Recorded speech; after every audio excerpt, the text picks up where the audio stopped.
Good evening. Good evening. It is 5:30. I believe in starting on time. So we're going to begin the board meeting for today. I call this meeting to order. Roll call, Ms. Rhonda. Dr. Redis. Here. Mrs. McLean. Here. Mrs. Longcomb. Here. Mr. Taylor. Mrs. Temple. Here. Mrs. Williams. Here. Ms. Hurston West. Thank you. We are down to our invocation and flag salute. Dr. Coleman? Yes, I will turn it over to our kindergarten team. All right.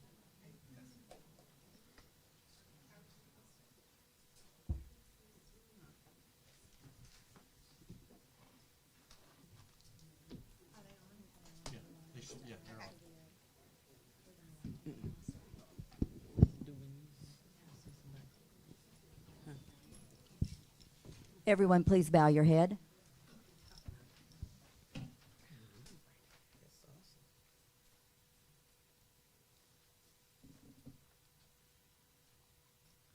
Dear God, thank you for this day. Thank you for our schools and people here today. Please help us be kind, listen well, and make good choices. Bless our leader, teacher, and all our friends. Amen. Amen. Good job.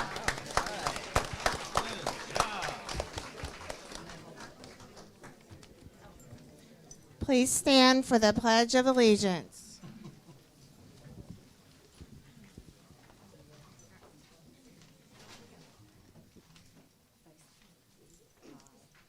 I pledge allegiance to the flag of the United States of America and to the republic for which it stands, one nation, under God, indivisible, for liberty and justice for all. Dr. Coleman, can you introduce these wonderful scholars to us? Okay. All right. Okay, cool. We're going to keep it moving. Oh, but my kindergarten team wants to be introduced right now. Okay. Not yet. But I'll introduce you anyway. We have Miss Mabry, Miss Carlock, and Miss France. And we're going to introduce you a little bit later on because we have a special presentation with our kinders. So All righty. just be patient and hold on. All right. Thank you.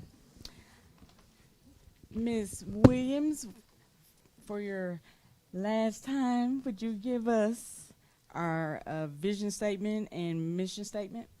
Yes. Vision statement, our community, our schools, where your future begins. Mission statement, the North Rock School District will prepare all students for their future by offering a well-rounded, rigorous, relevant, and innovative education that allows each child to achieve their full potential in a safe, supportive learning environment to be future ready. Moral purpose as a community, our moral purpose is that all children will achieve, have high quality teacher, have a high quality a leader in a supportive learning environment. We will not allow an achievement gap in the North Little Rock School District. Thank you. Now we're down to the fun part, the part that I enjoy every regular meeting is recognition of our people, events, and programs. President, members of our board, and our community, I welcome you, the proud principal of Indian Hills Elementary School, Dr. Coleman. Good evening, and welcome everyone. I am so excited to share some of the great things going on at Indian Hills Elementary. And we have our kinders in the house today, and they're going to recap a lesson that they've learned in science. I told Dr. Carmichael, I was like, you won't believe it, but we're going to have a science lesson going on here at school board meeting. So school board members, get ready. We have Cassidy, Leo, Ramir, Madison, Brooks, and Nia. They're going to come along with Miss Mabry, Miss Carlock, and Miss France to learn all about habitats. Here we go.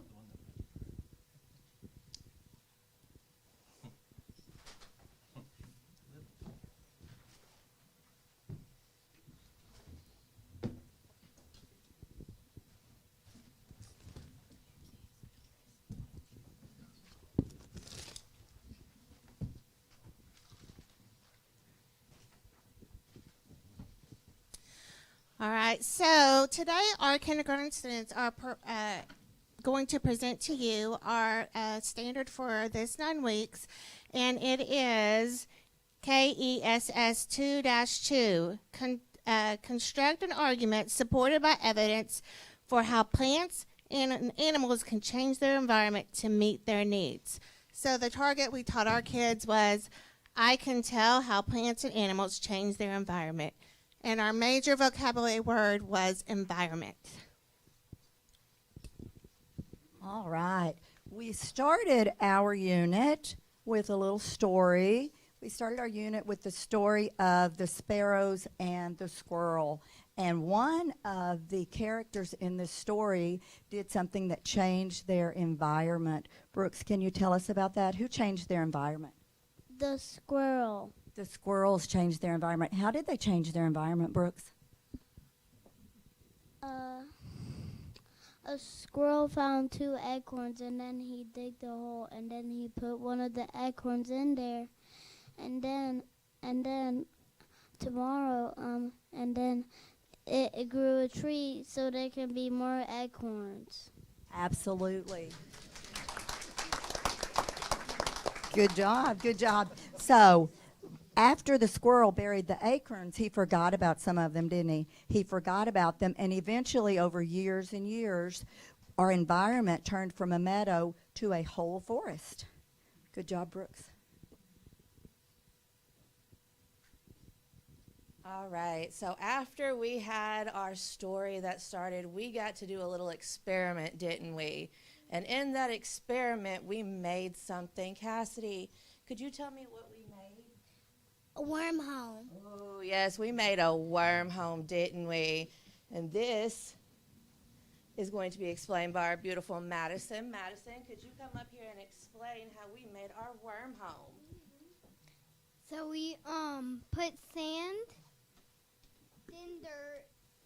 and dirt and where the sand and dirt.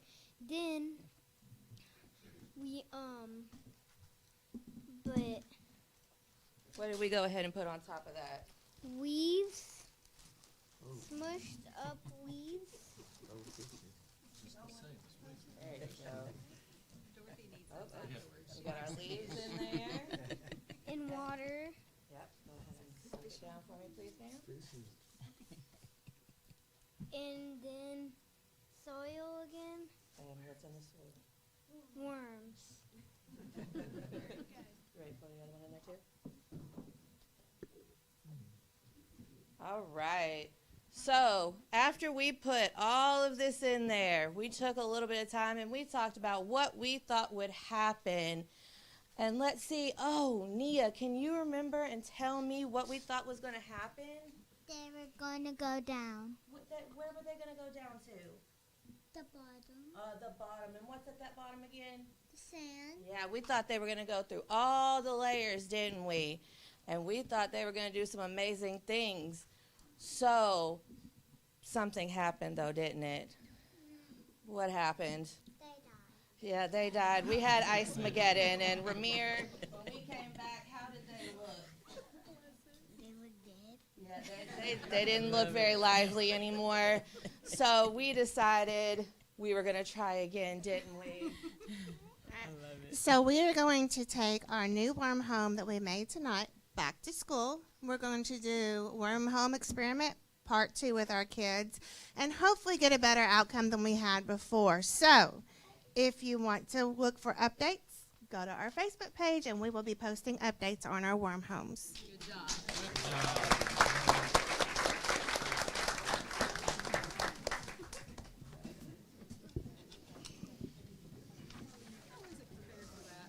I know.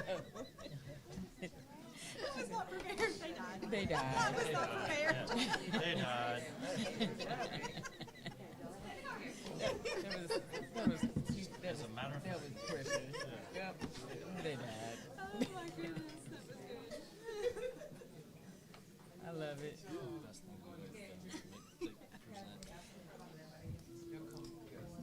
And while they're getting situated for the picture, are the parents of these wonderful scholars present? If so, would you please stand? Thank you.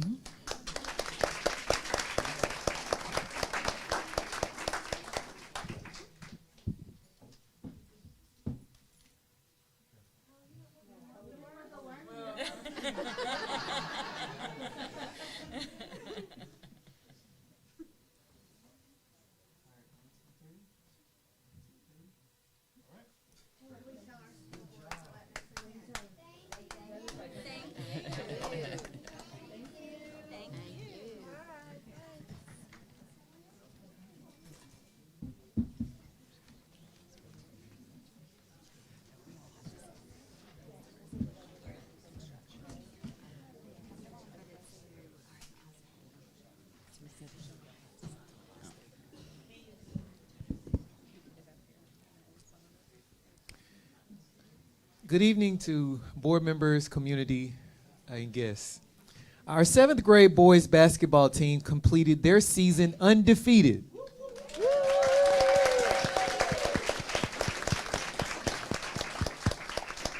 They won all 11 of their games. Herbert McCall, one of the players, said the following: "We had great team chemistry. I enjoyed the bus rides, practices, and all the games. All of the coaches had us mentally prepared during practices and made sure we were locked in. They made sure we understood how to represent North Little Rock across our chests. The most memorable game was the last one of the season. We played Maumelle Charter. It was memorable because we knew winning it would mean we would be undefeated." These young men are coached by Anthony Stover and Marco Cole. Would y'all please stand? Seventh grade basketball team and coaches, would you all please come up?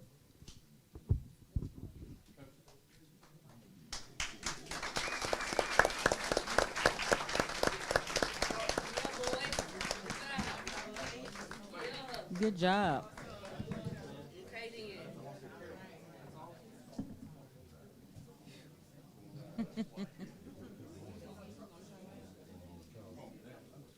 Y'all might have to some of them stand up. People got to kind of get tight, so if y'all can go on the step up there. And some of y'all go up, like up on the step up there. Yeah, so you can come in. Coach Stover,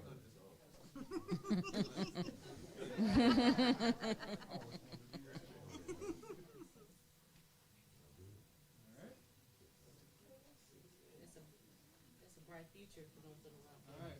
1, 2, 3. 1, 2, 3. All right. Good job.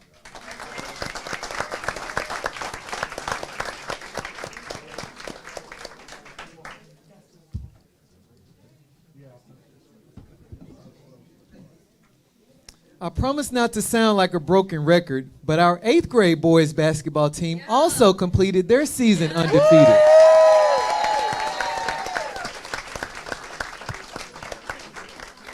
They finished the season 18-0.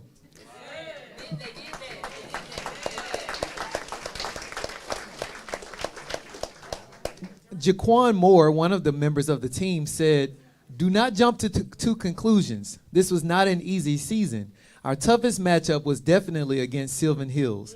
We had already scouted a few of their players and came game ready to stop those big-time players." Drayshawn Franklin, another player on the team, said the preseason practices were grueling and exciting, but built a strong foundation for us. This season taught me lessons about teamwork and personal growth. It was unforgettable. These young men are also coached by Anthony Stover and Marco Cole. Team, would you please come forward?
Our 9th grade boys basketball team won both the Central Arkansas Junior High Conference and the Central Arkansas Junior High Tournament Championship.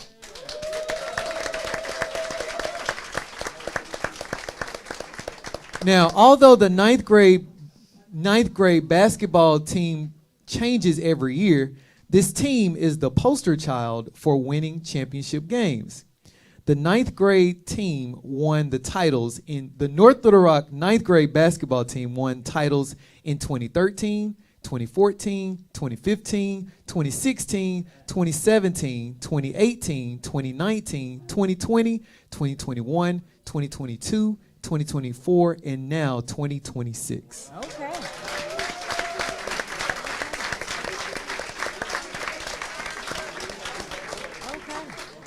They finished the season with only one loss, and that loss gave them the motivation to finish strong. Noah Fuqua, one of the members on the team, said, "Our team has been playing together for a while, which means there's really good chemistry. When we come up to varsity, you can expect things to really happen." Ninth grade basketball team, please come forward.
Now it's time that we recognize an individual nominated for the Superintendent's Honor Roll. Miss Sharon Connor, who is a 6th grade reading teacher at the middle school.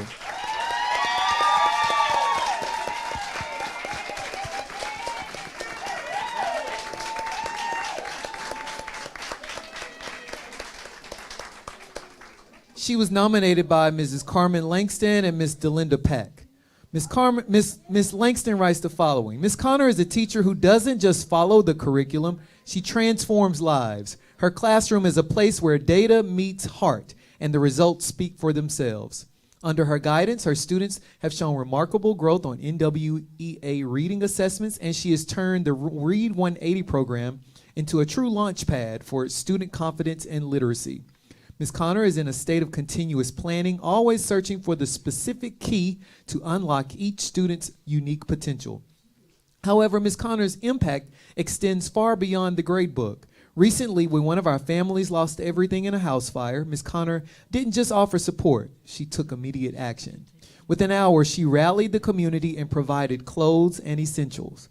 Knowing her student was worried about their perfect attendance record, Ms. Connor personally went out to purchase the items they needed so they wouldn't miss a single day of school. She provided that child with stability and dignity during their darkest moment. Ms. Connor, you do not do these things for recognition. You do them because it is who you are.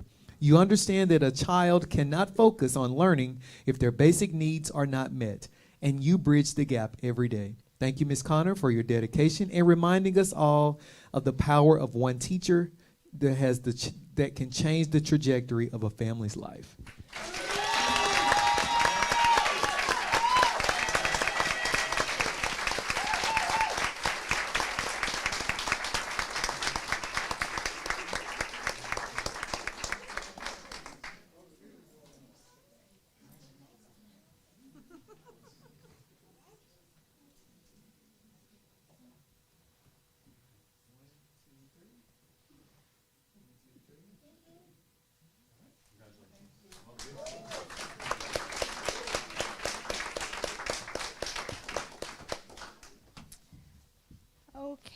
are down to public comments.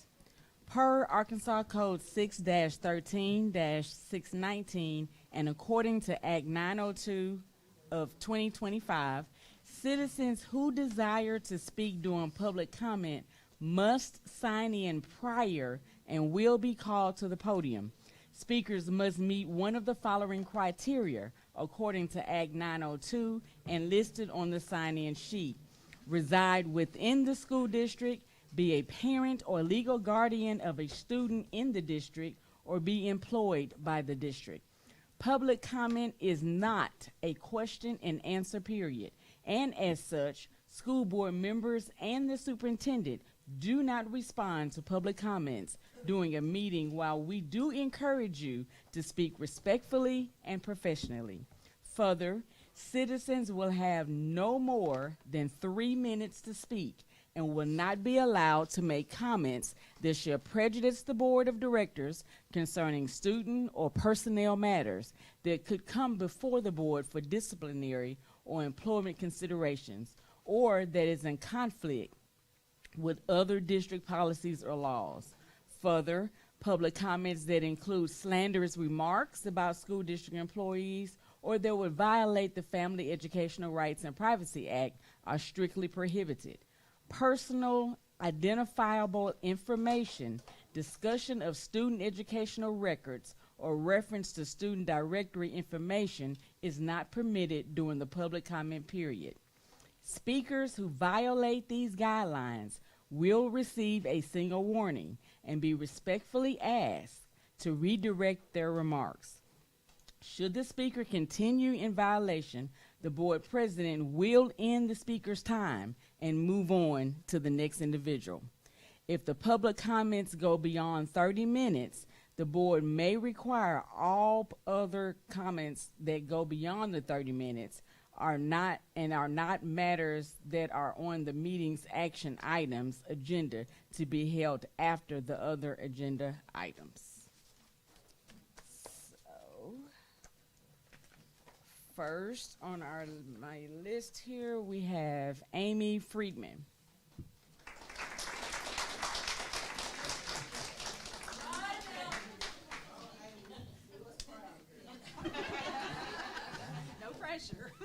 No pressure. Here we go. All right. Good evening, members of the board and Dr. Paluski. My name is Amy Friedman, and I'm here tonight as a parent, a community member, and someone who cares deeply about North Little Rock Middle School. I want to start by saying that I am so excited about the district's desire to move forward with a reorganization plan, and I am very hopeful about what this can mean for our school, so thank you. Everyone in this room wants a middle school that is successful and something our families and our community feels proud of. But I'm here tonight for one very specific reason. We need Mr. Clark rehired, and he would be great as the head of school. Mr. Clark, wait, I've got 3 minutes. Mr. Clark has not asked me to be here tonight.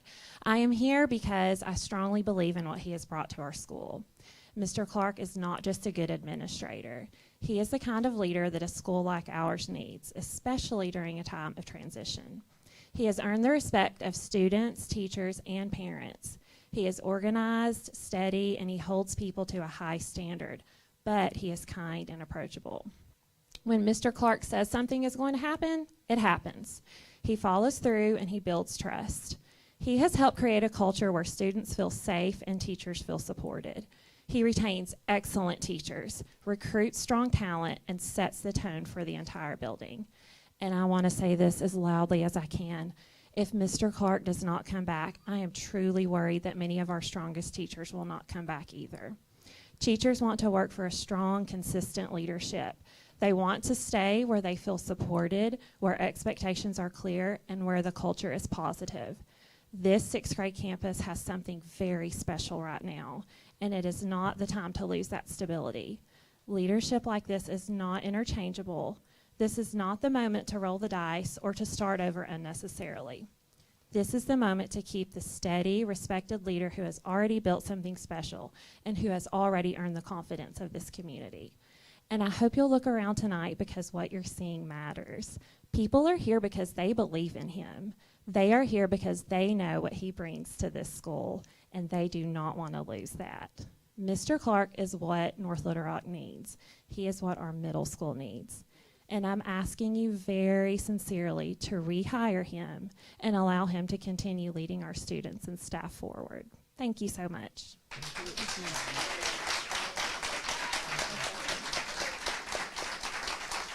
Leah Jacuzzi.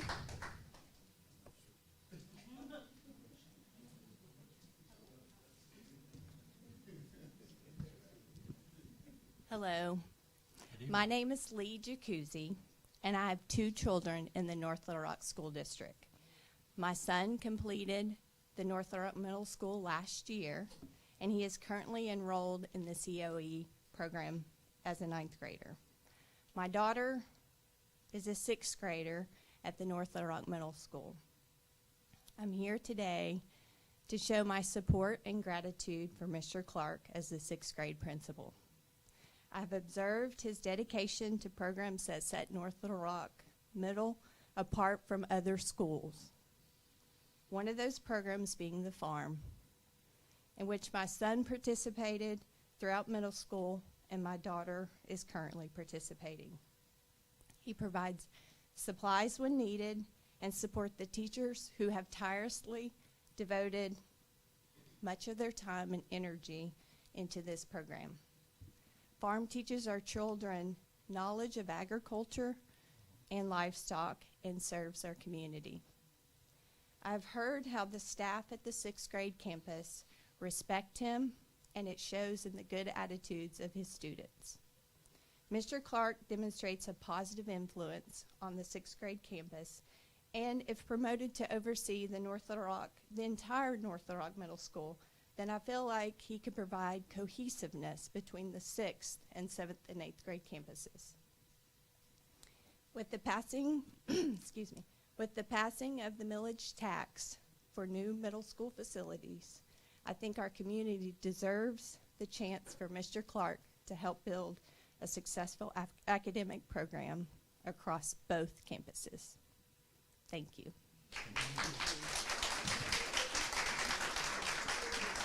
Laura Matthews. Laura.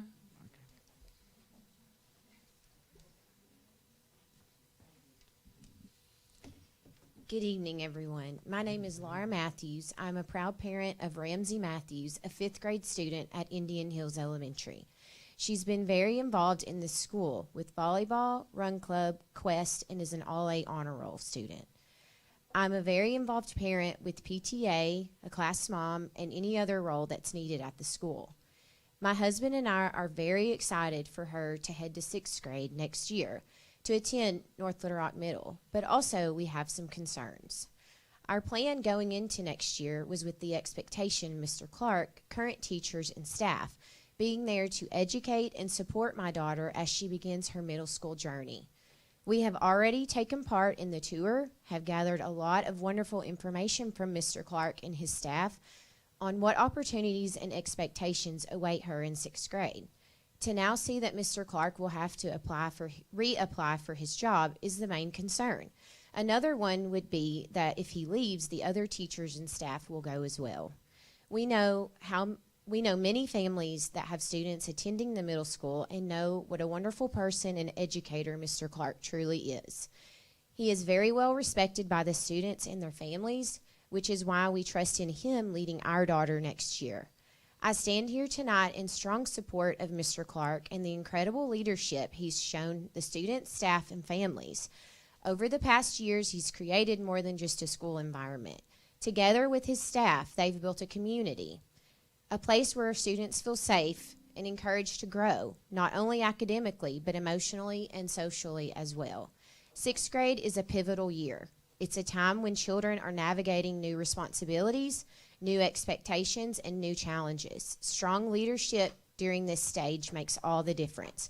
Mr. Clark is that. Under his guidance, students have thrived and still are today. We have seen teachers feel supported and empowered. We have seen families welcomed and heard. Requiring someone who has demonstrated dedication, integrity, and measurable success to reapply for their own position feels unsettling. Consistency matters in education. Stability and relationships matter. Our students benefit when leadership remains steady, especially during the formative years. To disrupt that momentum, risk undoing the progress that's been made. Tonight, I urge all decision makers to consider not just resumes and formalities, but impact. Consider the culture that has been built. Consider the trust that has been earned. Consider the growth that has been witnessed. Mr. Clark has proven his commitment to the middle school, and now it's our turn to demonstrate our commitment in return. Thank you. Laura McDowell. Laura McDowell.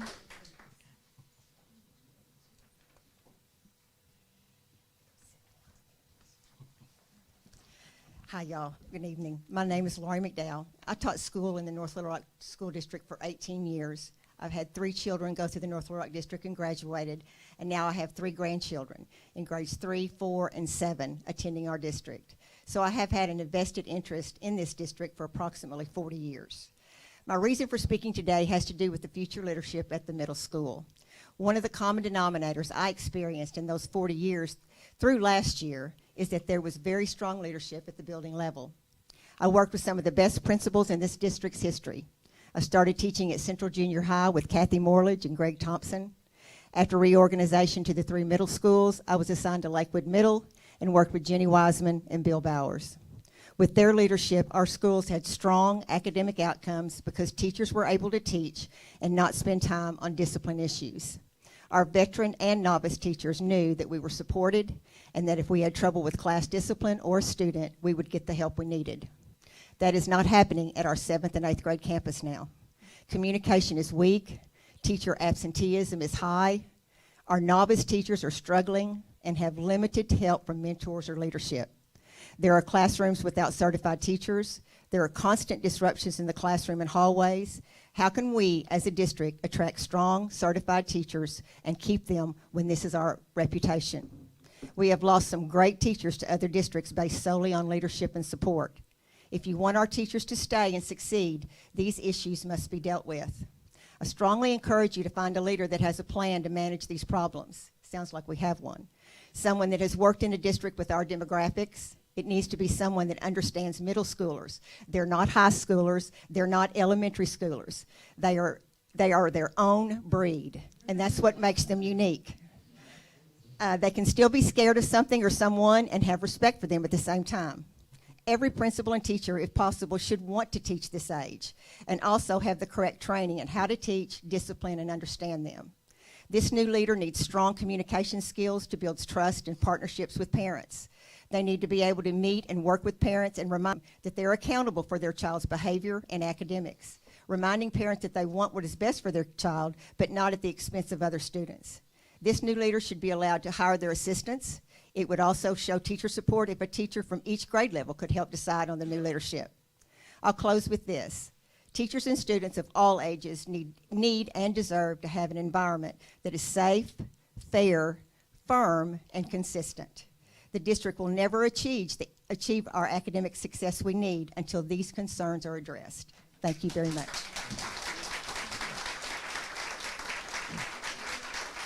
Lance Smith.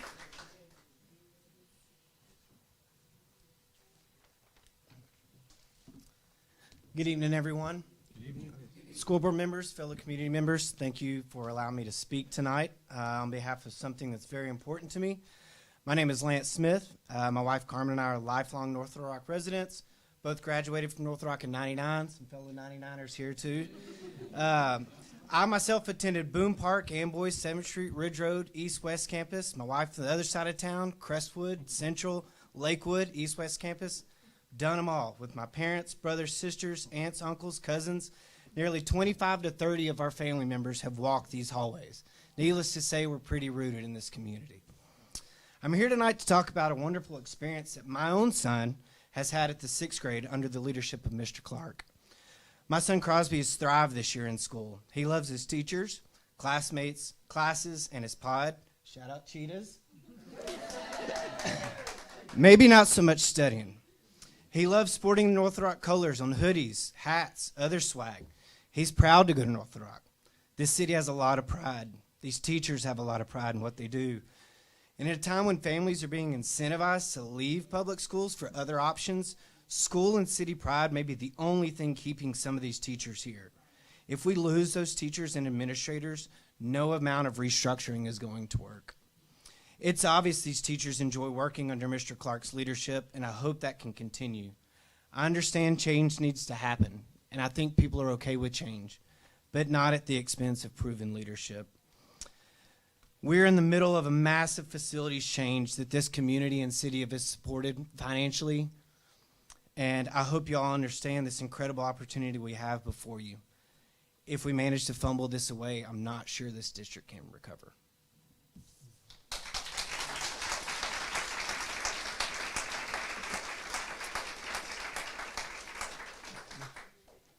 Okay, help me.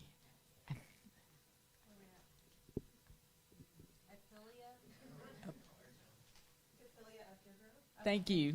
Thank you. And following her will be Amika Lawson.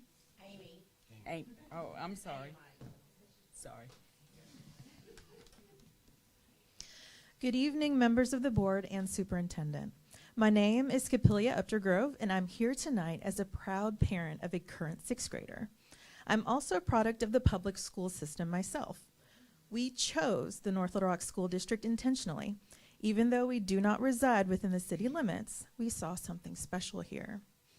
And a massive part of that something special is the leadership on the sixth grade campus. In a time when education is facing challenges, Mr. Clark has done something rare. He's built a culture of trust.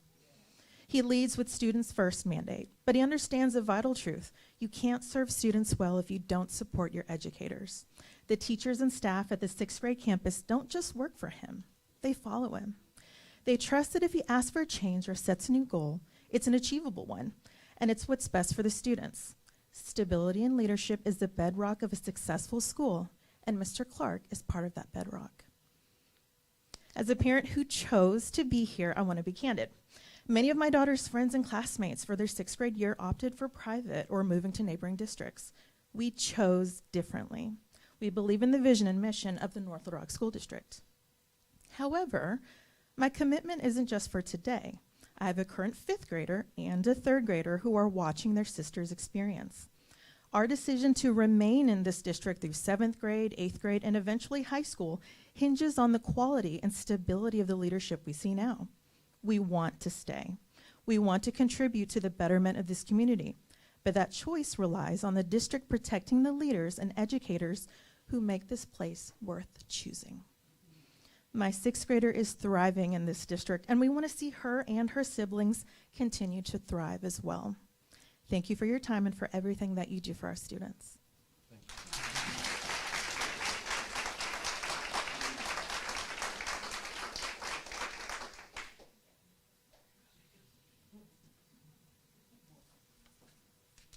And following Ms. Lawson will be Allison Miller.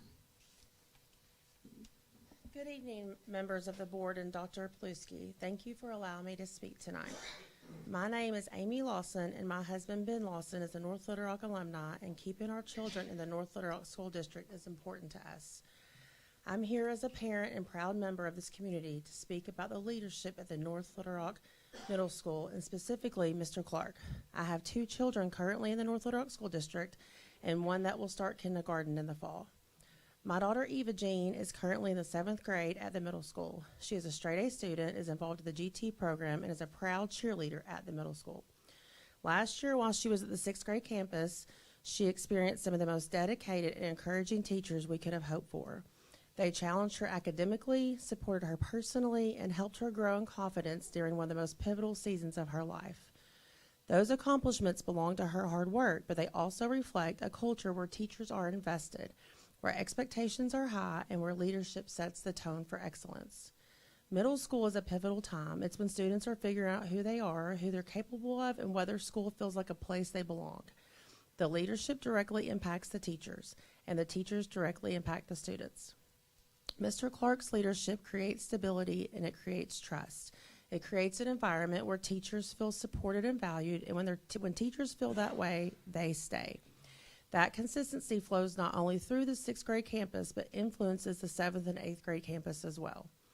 As parents, we pay attention to leadership. In fact, Mr. Clark is one of the reasons our family chose North Little Rock Middle School instead of pursuing private school, as many families do after elementary. We heard from other families and staff who praised Mr. Clark and his leadership. We saw the tone being set and the consistency he provided, and we are not alone. When leadership is removed, uncertainty follows. Teachers begin reconsidering. Families begin exploring other options. Prospective families who are deciding between public and private may choose differently. This isn't just about one administrative role. It's about protecting a culture that Mr. Clark's leadership is producing. Results. Academically, athletically, and personally for students like my daughter. I have 2 other children who will be coming through the middle school one day, and my hope is that they will get to experience Mr. Clark's leadership as well. Our students deserve stability during their most formative years. Our teachers deserve leadership that supports and retains them, and our district deserves to keep families who are choosing to invest in it. I respectfully ask the board to consider the measurable impact Mr. Clark is having and the ripple effect that keeping him in administration at the middle school will continue to have on students, staff, and families. Thank you for your time and for your service to our schools.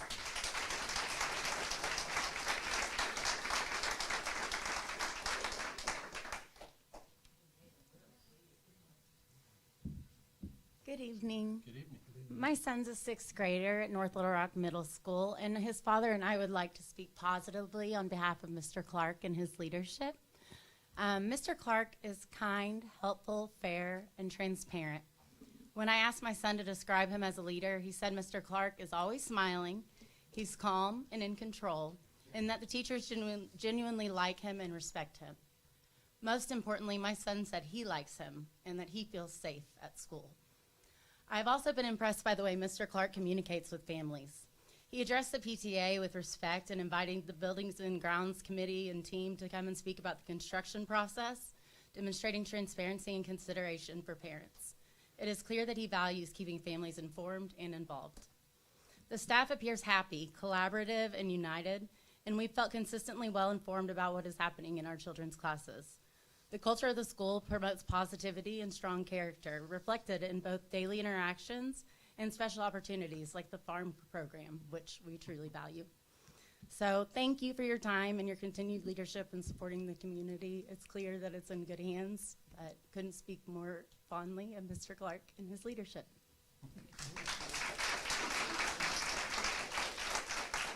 Jocelyn Randall, and following Miss Randall will be Nathan Hamilton.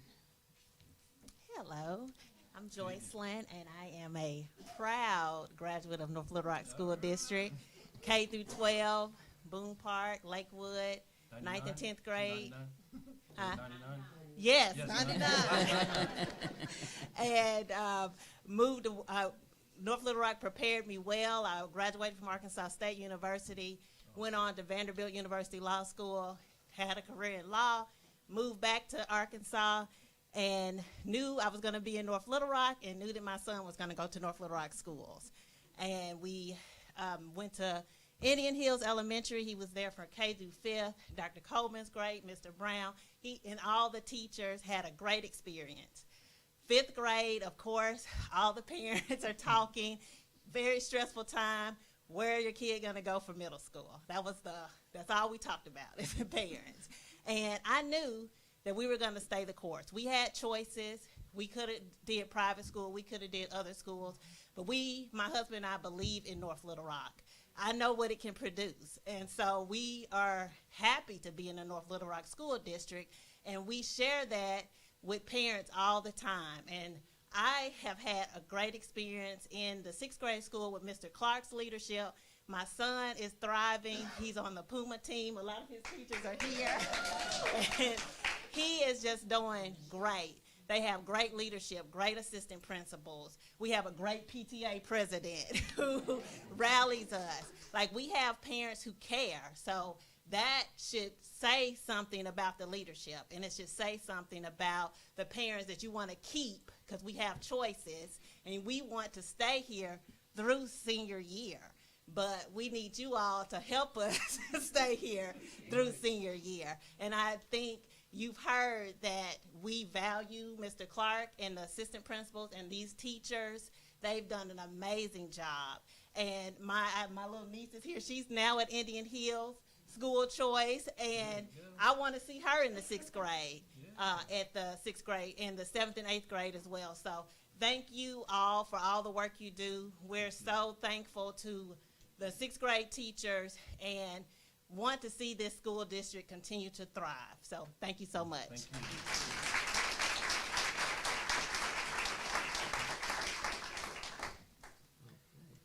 Hello. Hello. Hello. How are you feeling?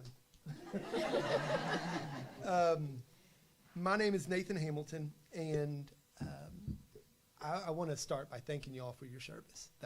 It's really important what you do, and very few people understand how many hours you give up to do it. I was a strong supporter, am still a strong supporter of the millage for the middle school and for the rest of the schools as well.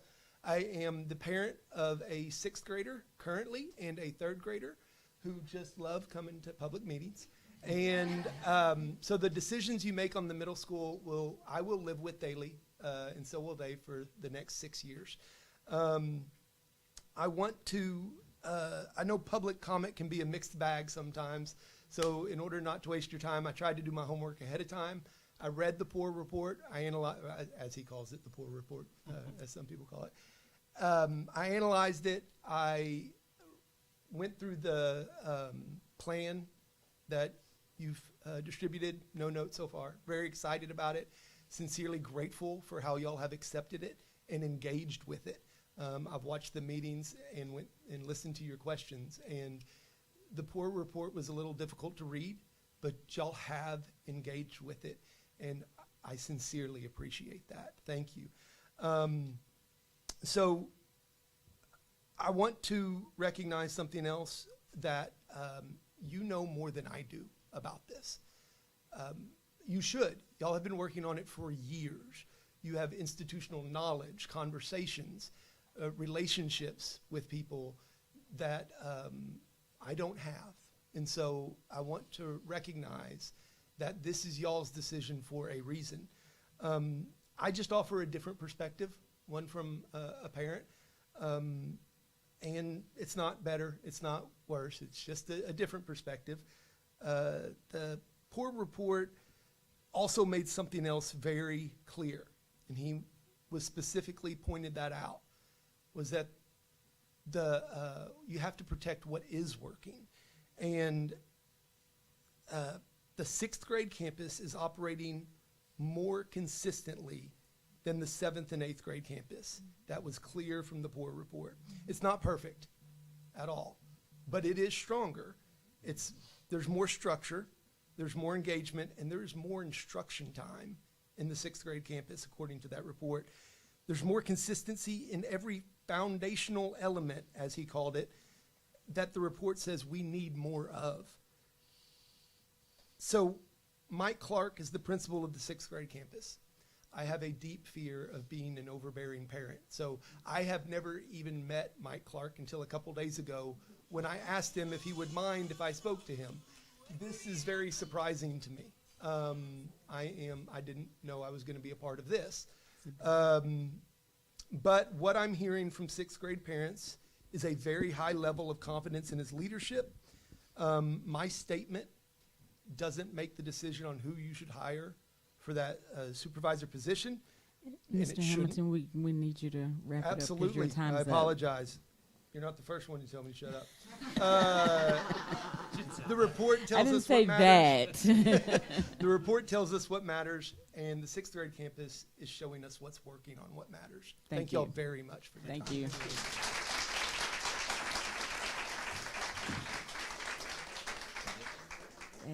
That was the last public comment, so we're going to move right along. There is no legislative update.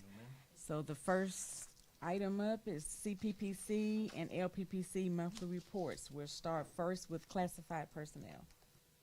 Good evening, board, and Dr. Paluski. We do not have a report for tonight. All righty. You know I like moving right along.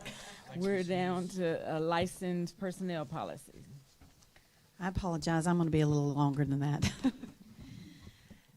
I would also like to just recognize Ms. Williams.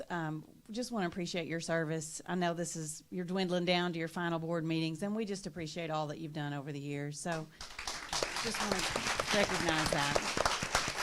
It's March 19th. March 19th. March 19th. Okay. I'll bring a gift or something. I will. I'll be trying to find out what your favorite Sonic drink is or something between now and then. Okay, so we've been up to a lot in the last month, and you guys have too. And so, I just want to echo a little bit about what's been said tonight. There's a lot of work to be done, and you guys have really been hitting it hard lately. We've all been hitting it hard, and I appreciate the effort that we're all putting in here. We have worked through our calendar. We had some hiccups in our making up for the time that we missed from inclement weather, and it really showed us some areas of growth, I should say, for what we need to do as a district in terms of being able to understand how minute calendars work. This was really the first year that we went by a minute calendar from the very beginning, and so we did learn some things along the way in terms of communication and how we need to be more clear about communication. In terms of trying to understand how to do makeup days and how to make up minutes and what the laws are and what we thought the laws were, but we've had to do some talking with the State Department about to get all that clear. So going forward, hopefully we've figured out that we need to work together and collaborate more clearly about what to do in those cases. For example, we thought that we had to go with the school that had the least number of minutes, which was our middle school, and we thought that they had 382 minutes on their calendar. And then we found out later that they only have 380. Going forward, we would like to stay with our calendar, but we would really love to work with the middle school on how to increase each period by 1 minute. If we could get our middle school up to 390 minutes, that would help us bank a lot of time for snow days and things, because we were not able to bank more than about 2.5 days for the coming 26-27 school year. So if we could increase the length of the day by 1 minute per class period for middle school, that would give us an extra 3.5 days of banked inclement weather time. So that's something that we'll be working together in the future on to really make sure that principals understand that those classroom minutes make a huge difference. And we've really got to work together on making sure that everybody understands how important those minutes are, because it affects everybody in the district. Moving on, we were presented with the restructuring plan last week. I have sent everybody a letter. I've heard from some of you guys that you have received the letter. And so I do want to hit some highlights for the public so that they understand what we have communicated with you. We do wholeheartedly agree that changes need to happen at the middle school level. We do agree that we need one LEA as opposed to 2 different LEAs. It helps us in a number of ways, and I spelled that out in a lengthy manner with everything from reporting to child report to our school letter grades. Everything changes when we go to one LEA, and so that's a recommendation we wholeheartedly support. We also would like to strengthen leadership and improve campus structure. We do like the overall structure that Dr. Paluski presented in his report. However, we have a little bit of concern. We know that there is a need to recruit people with more money. We get that the more you pay people, the better opportunity that you're going to have qualified people that want to come to your school district. We know that they've got a lot of work to do at that campus to really do that. However, the recommendation has been an executive director position, which you guys know is a 33% stipend, 3 directors at 27% stipends, and 6 supervisors at 20% stipends. And so basically what we need is someone in charge of middle school with 3 principals and 6 assistant principals. But if I was looking at this as somebody who was applying for this job, if I didn't understand, I would have trouble understanding that a district is telling the community we need an executive director. That doesn't necessarily scream to me that I'm going to be the principal over a 6 through 8 building. So the title is more the hiccup that we really have with this, as opposed to necessarily the structure of it. I don't know any school districts in Arkansas that call their principals directors of teaching and learning. So I do feel like the titles are going to, and I'm not alone in this, our committee feels this way, that the titles are going to be very confusing for the community. They will be confusing for the applicants of that job. However, I also understand the reason is to get people money. So I do think there are other ways that we can offer some people some money to do that. I feel like that we could do some sign-on bonuses or some performance metrics things where if they get the campus from an F to a D, that they could see some incentive bonuses come that way without having to attach a 33%, a 27%, and a 20% stipend to these issues that doesn't have an expiration date.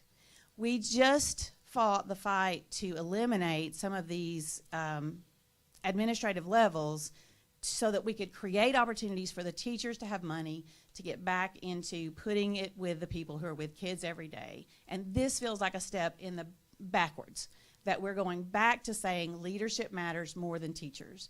And so I know that that's not necessarily the message that is meant to be sent, because I do feel like the administration does want to give us raises, but that seems to always come second to how are we going to fix administration? And we're constantly talking about how do we fix administration, rather than the message last year was just wait, we're going to do a bonus at Christmas, but we're going to do raises for the salary schedule next year, and it's coming. So here we are in February of the next year, and we have not yet started talking about salary raises for staff.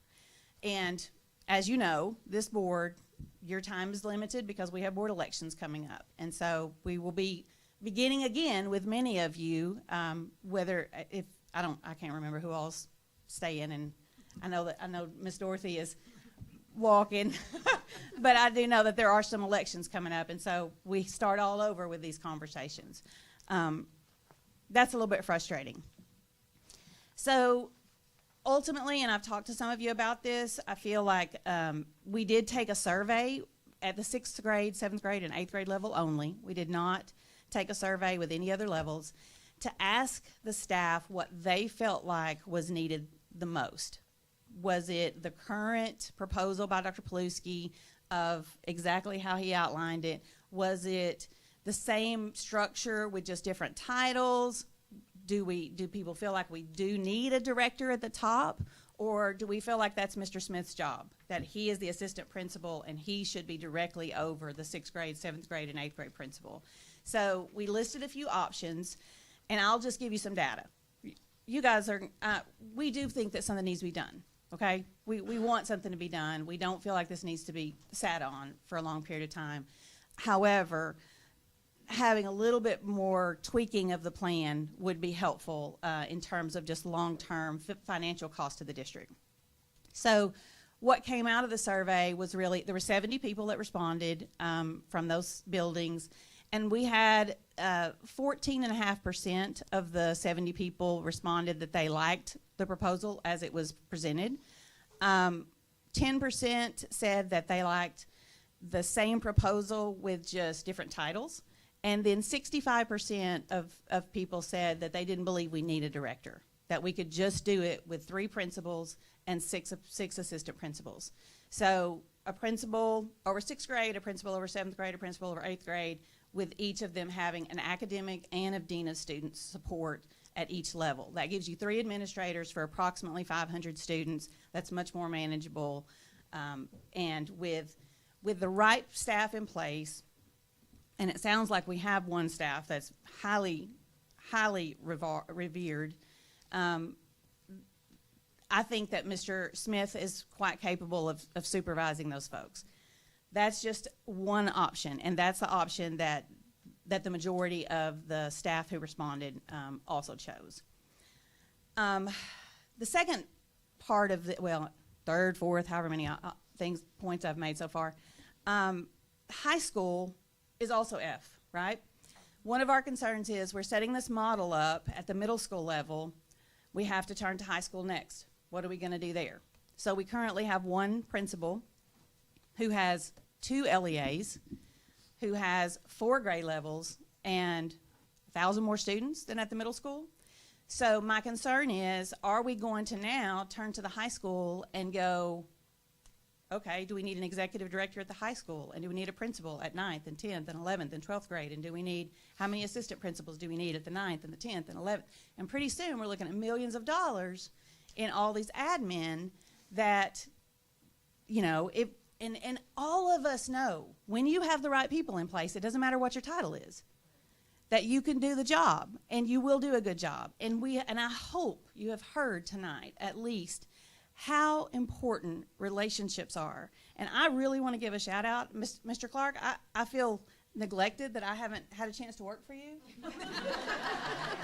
and I hope maybe someday I'll get that chance. But relationships are so critical to our success. And I have learned this as a classroom teacher. If kids love you, they will do anything you ask them to do. If teachers love you, they will go the extra mile. They will come to staff meetings or board meetings and fight for you. Like, those things matter. It's not to be overlooked. Like, we can learn tweaks. We can learn management styles. We can learn what we got to fix. And I don't get the impression from Mr. Clark at all that he's not willing to step up and do things differently in what's required of him. But relationships take so long to build. And your credibility in the community takes so long to have that trust that once you have it, like, you really need to be careful about letting it go. Be very, very careful about that, because that's where we have failed as a district, is really coming together and figuring out how are we going to care about each other and not let each other fail and hold each other accountable when we aren't doing well. So I want to see, I think we all want to see something happen. I hope you guys I don't want you to hear this tonight as that we don't want something to happen. I feel like we do want change. I just want some tweaking. And that's kind of where we are. Thank you guys for your time. Question. Ms. Williams, you have a question? Yes, I do. Ms. Steppenhouse, first I want to thank you for all your research you did. And then you said something very important in reading one of your reports. You were concerned about teachers' salaries. When Dr. Paluski went to the state, he said in the year 26-27, he would try to have $55,000 as a base salary. And then what I'm hearing you saying, how can we do all of this with the director here and director there? Thing is, sometimes I look at things, if something not broke, I try to fix it. Mm-hmm. And then my attitude is that the reason I appreciate your report, you're trying to save time to enhance so we can go forward at the building relationships. Problem I don't see in the reports of the people who said things tonight, I'm still concerned about the key thing. We can't bring teachers in because I'm still looking at the $55,000 that we told, Superintendent told the state he was going to do this. And then when you hear about the directors, every time you hear a director's job, their pay scale is always higher than a principal or whatever.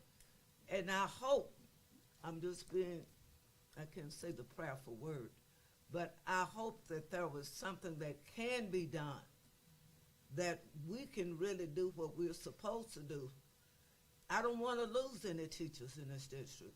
We already have too many non-certified teachers. Mm-hmm. And again, I thank you for supporting the 6th grade campus. And everybody knows it wasn't the 6th grade campus, it was the 7th and 8th grade campus that had the problem.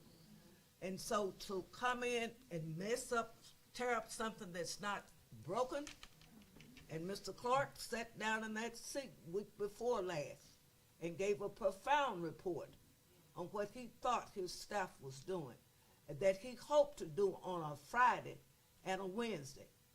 And I heard that. And if this the teachers, you have the support by the board member. All I'm saying, I just want us as a board to think of how we're going to, where this money is going to come from to do what we can to maintain those good teachers sitting out there. Mm-hmm. And I thank you for giving us the report. You're welcome. You did it the last minute, 1 hour that you did it, and I thank you. And hopefully we can come to an agreement as a board and do something, because above all, you keep hollering money, and I don't know where it's coming from. We got to deal with that first to maintain our teachers. And thank you again. Mm-hmm. Absolutely. Thank you. Ms. Temple.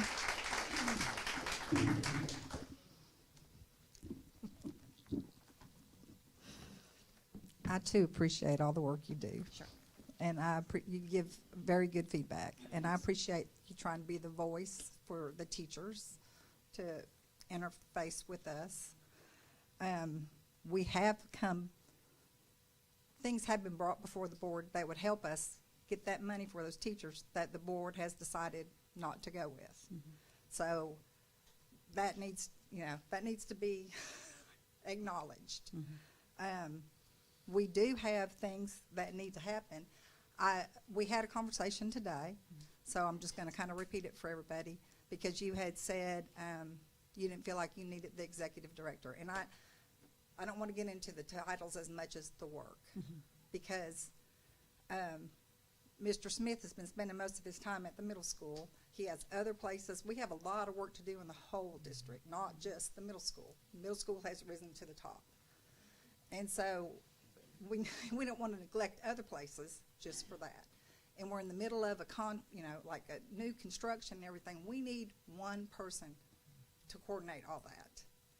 But we also want to make it feel small enough that we need a principal at each grade. So it feels more like a little school. It's not such a huge campus overwhelming. And so I think at this time, to not hire one person to oversee everything would be a mistake. Now, once everything is running smoothly, going well, at that point maybe we don't need that person and he's at a place where he can oversee. I think it would be a mistake at this point too. And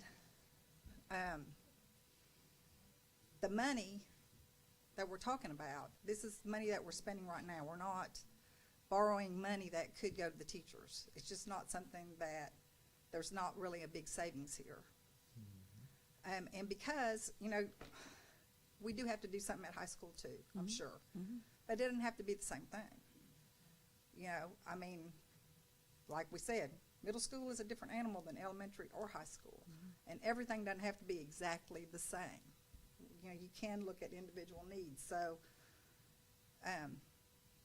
we got more work to do to get the money.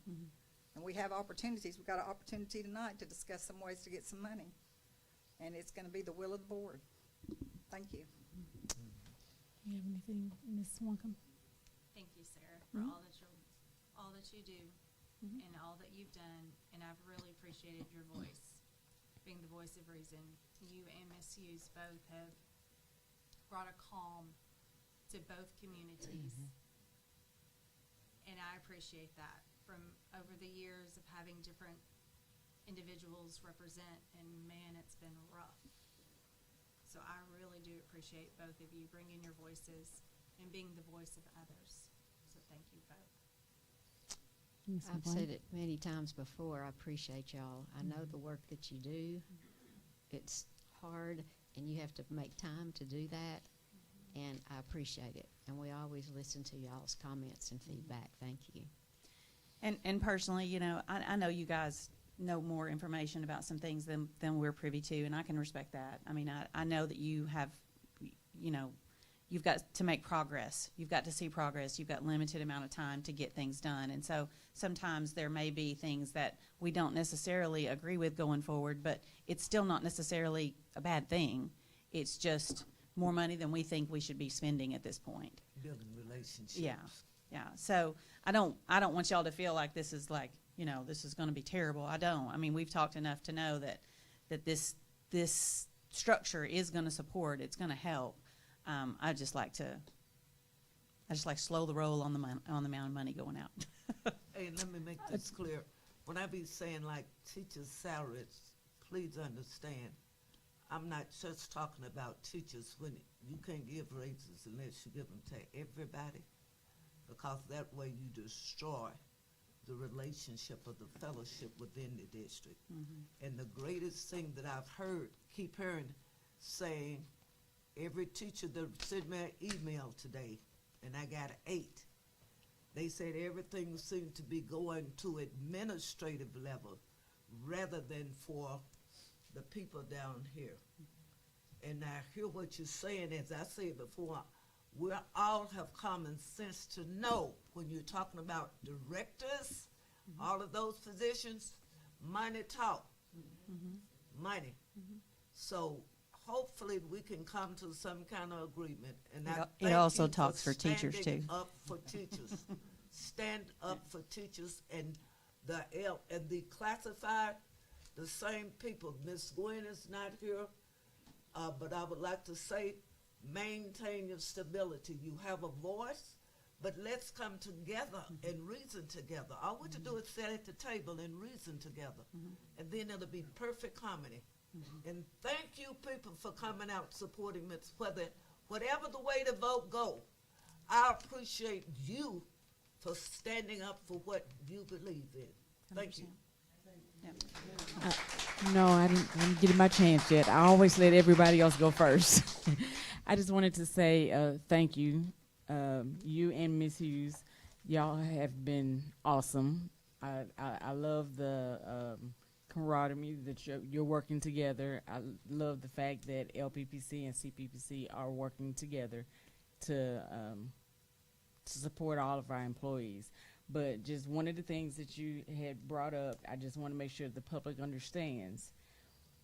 As far as the board, I think I can speak for us all. Teacher raises and staff raises is still our priority.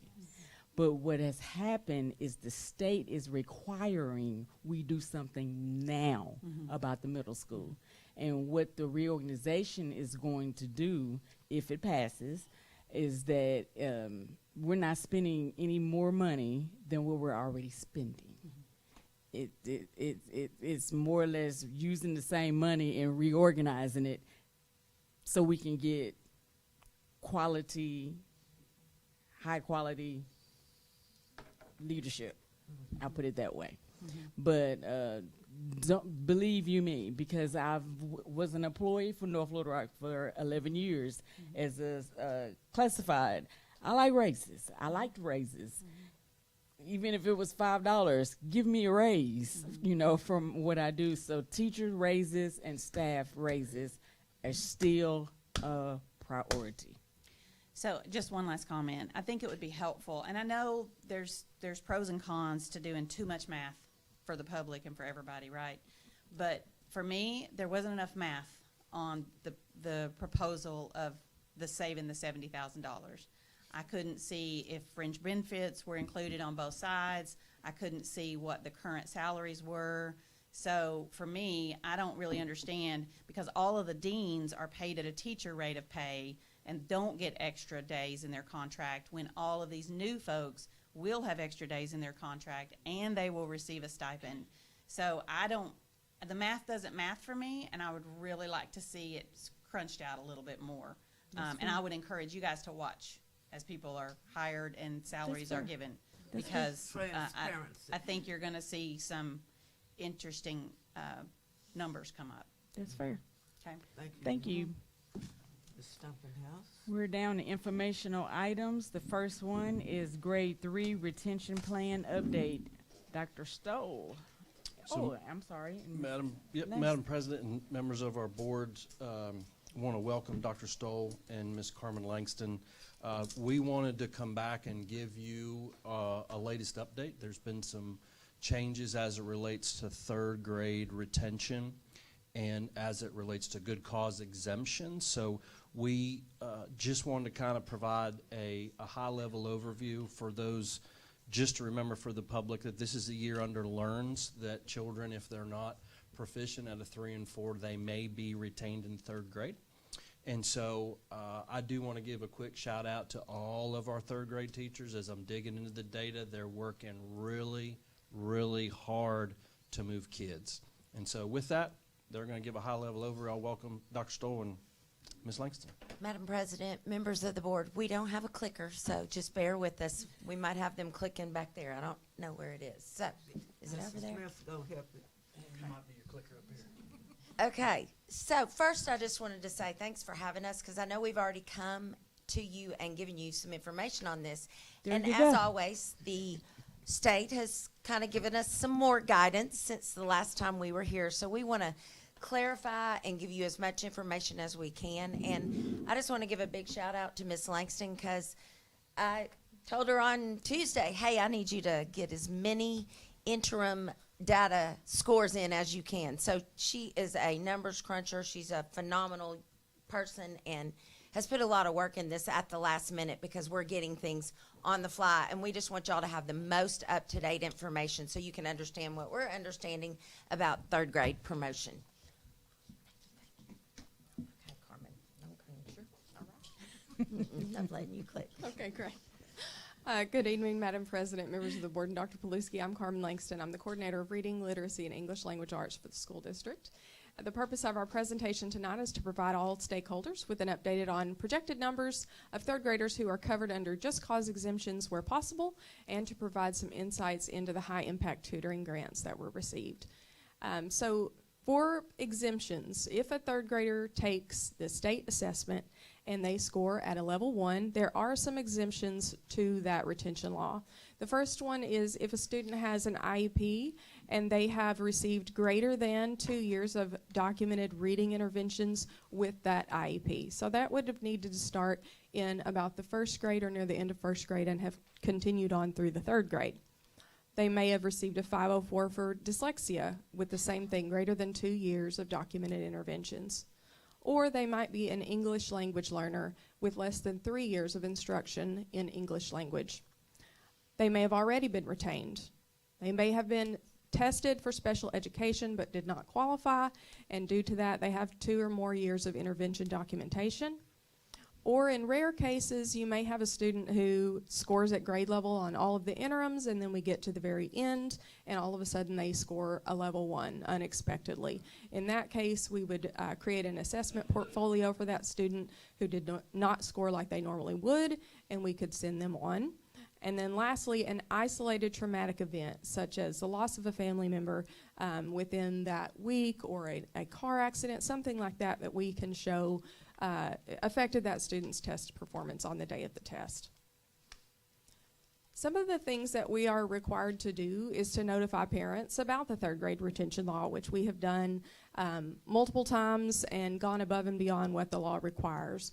First, we notified with the fall conferences. We gave the state required letter, but we also gave something called a home and school agreement for any student who was not performing at grade level at that time. It shows what the school is responsible for doing, and then also asks the parents to be held accountable for some elements as well, and gives them tips on what we would like for them to do at home to help support their student.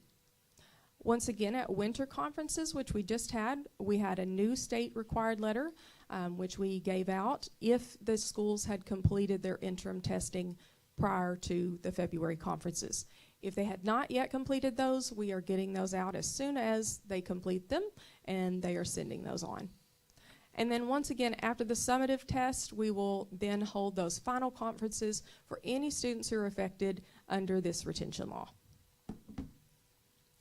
Other ways that we have communicated to the community have been like through the YouTube and the Zoom call that we held early on in the year. We communicated those 3rd grade promotion requirements to the families at the beginning of the year, once again mid-year for those conferences, through print material, all those other ways that I just listed. We've identified students who are not on track for reading proficiency using our screeners and our interim data.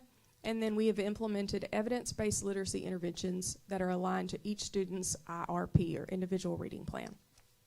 We have ensured that the IRP documents reflect their current skills, their goals, their intervention adjustments, and then intensified those Tier 2 and Tier 3 interventions for those students who are not meeting those benchmarks. We've been progress monitoring for at least every 2 to 3 weeks and adjusting that instruction based on that data. We've been communicating with families regarding the status of their reading, their intervention plan, and their promotion expectations. We've been updating those RRPs to reflect those changes. And of course, we're preparing right now for those spring summative assessments and making decisions about any intersession or summer programming that the district may decide to do. You've heard me talk a few times about high impact tutoring. So we do have several students in all of our elementary campuses that receive high impact tutoring. And what the law states is that a student who is receiving that tutoring may be considered for promotion, but is not a just cause exemption. So just because a student gets high impact tutoring, that doesn't necessarily mean we just automatically send them on, because it's not a true exemption. However, the commissioner's memo states that they may be considered for promotion, but the final decision is the district's to make. So we have decided if a student is about 8 or less points away from that level 2 and has received high impact tutoring, I feel confident with sending that child on if the school agrees. So we're having communication with the teachers, with the principals, with the network instructional specialist about each of those students that are kind of right there on the cusp and making good decisions reflective of their whole entirety of their educational career, K through 3rd grade. High impact tutoring is not only the tutoring that happens at school, it's also the tutoring for students who are eligible for at-home tutoring. So you know what we all wrote, or I wrote the grant for the HIT tutoring that happens at school. In addition to that, many families received a letter that let them know their child was eligible for home tutoring also, and they get $1,500 to pay a tutor of their choice. Some of our families took advantage of that, some did not. If you also remember me talking about the Community of Practice Access Grant, the $160,000, that was an additional grant that we received to help spread the word about these home grants. And so we've done that in a multitude of ways, which I'll talk about in a few slides. In the meantime, these are our results for interim 1 and 2 as it stands as of at the beginning of this week. Any of that you see that says not yet reporting, those schools had not yet tested their 3rd graders with the Atlas Interim 2 for the winter. So on the left, you can see as of our Atlas Interim 1, the amount of students at each school in the 3rd grade who scored at a level 1, and the percentage that would have been retained at that time without just cause exemptions. On the right, you now see the number of students who are in danger of retention with just cause exemptions already removed, as well as with their growth from the level 1s, hopefully up to those level 2s and beyonds. So we have at Boone Park 13 out of the 66, which is about 20%. At Crestwood 4 out of 76, which is less than 1%. Glenview 12 out of the 36 at 33%.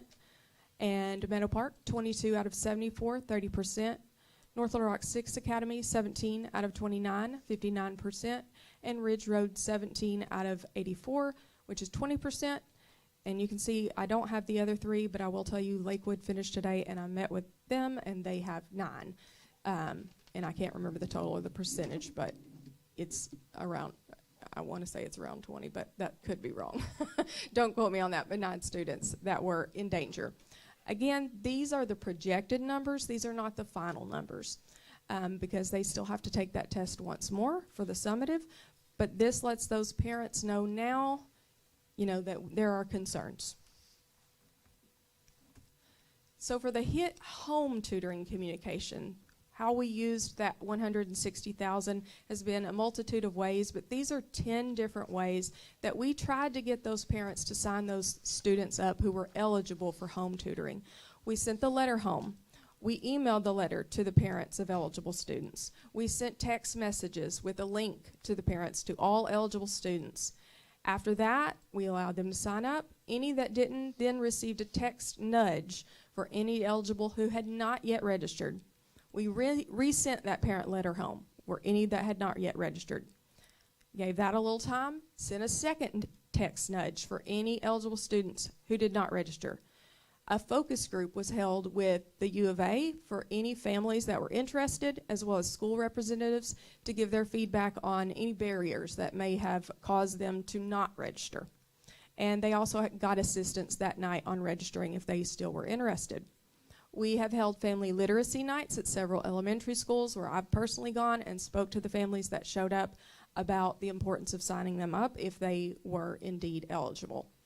Our network instructional specialists are our points of contact at every campus, and part of the task that I've given them is meet those parents wherever they are, in the car rider line, hit them there, hit them after parent-teacher conferences. Wherever you see them, if they have not signed up, and we have a spreadsheet, so we're keeping up, talk to them about it. Anything you can, pull out the computer and get them to sign up right there if they're struggling. The RAPs have also assisted parents with signing up as well.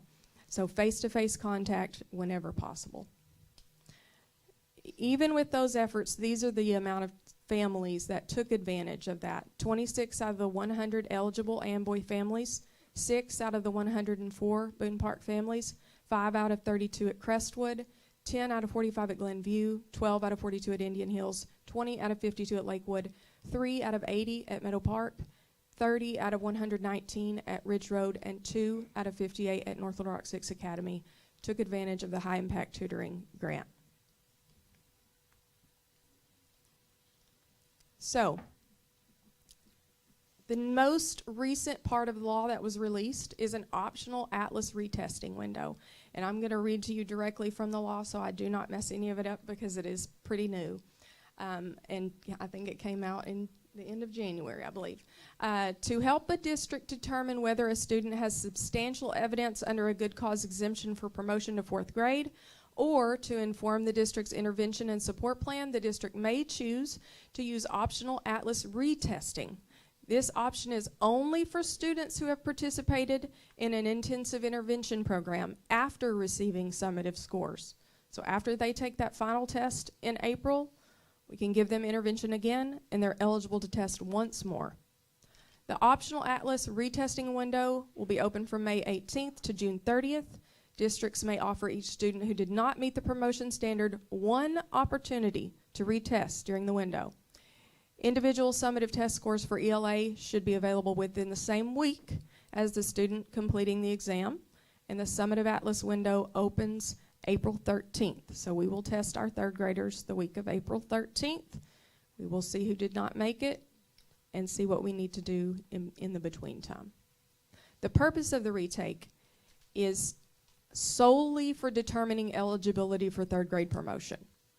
Retaking the result will not replace, amend, or supersede the student's original spring summative assessment score for accountability, reporting, or state required purposes. So that means even if I score 2, yes, I can go to 4th grade, but my school will be rated on my first level 1. For all state district and school accountability reporting requirements, the score obtained during the spring summative assessment window shall remain the official score of record. So for final decisions, in the event of retention, the final decision is the district's to make in all instances, according to the law. Students who are not proficient readers by the end of 3rd grade are actually 4 times more likely to drop out of high school than proficient readers, according to the Annie E. Casey Foundation. Social promotion creates a snowball effect for our students of remediation costs. It's far more resource efficient to provide an intensive catch-up year now than to fund a decade of special interventions and credit recovery later. So I know these are hard decisions to make. Nobody likes to think about a child being held back. These are my final thoughts that I put on there, so just go ahead and put my name on it. And I will tell you, I held my own child back in elementary school, and it was a good decision for her. So while social promotion feels like the compassionate choice in the short term, it is an act of academic neglect in the long term. When we promote a child who cannot read at grade level, we are effectively setting them up for a decade of frustration and an increased risk of dropping out. We must view the 3rd grade ELA assessment not as a hurdle to clear, but as a safety check. Retention, when paired with intensive intervention, isn't a setback, it's a second chance to build the foundation that every other subject depends on. I'm ready for questions. Any questions to my left? I love all the attempts that you made to reach the parents for them to use the home high impact tutoring home yes plan, and I'm really sad that we had such a low number of parents that had their child participate in that. So I don't know if that'll be available again next year. I don't know how those things run, if they're going to show up again or not. But we believe that it will, and we are making plans to try to make it even easier on families. Through the focus group, some ideas came out. Many of the teachers that we have here in North Little Rock are approved tutors. And so a lot of the kids, they just stay after school. There's no need to go anywhere, so they just stay. And so we've talked with Dr. Paluski, and we're going to continue those talks about transportation. Maybe we can run a bus.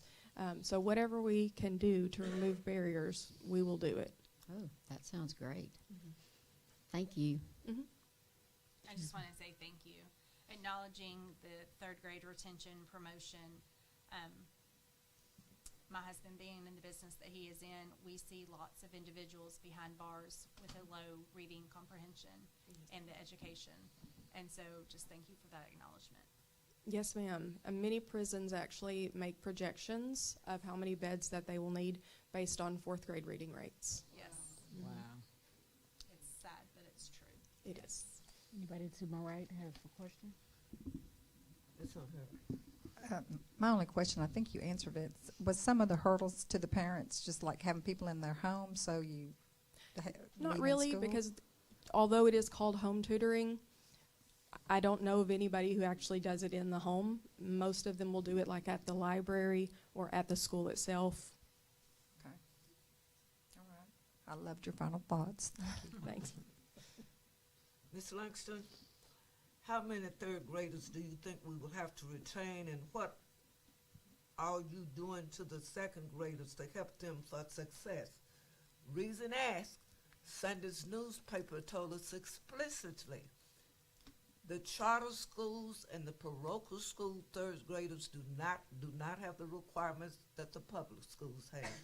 And you're going to have a huge number of third graders dropping out to go to a charter school or a private school. So I'm asking, whatever you're doing, I hope it's consistently to keep the parents' attention that the North Rock School District is trying to do the right thing. You got what I'm saying? Yes, ma'am. That's partly correct.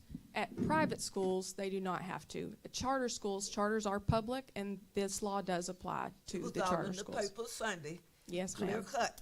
So what I want to ask you again, are there any third graders that you're waiting to be tested for special education? I can answer that. We have referrals all the time, so we do have kids that are being referred for special ed, yes. And regardless if they're tested this year, that It would won't still make a not be a difference. just cause exemption because they would have had to have qualified in the first grade. They have to have 3 years in special ed. Okay, Ms. Langston, go back to interim 1 and 2, please.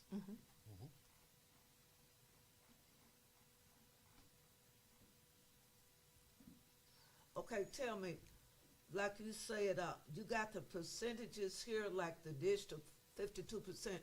What is the state's requirement comparison? We don't have that because everyone is still testing. So we really don't have anything to compare it on because, again, the testing window is still open at this time. Would it come once all the schools are tested?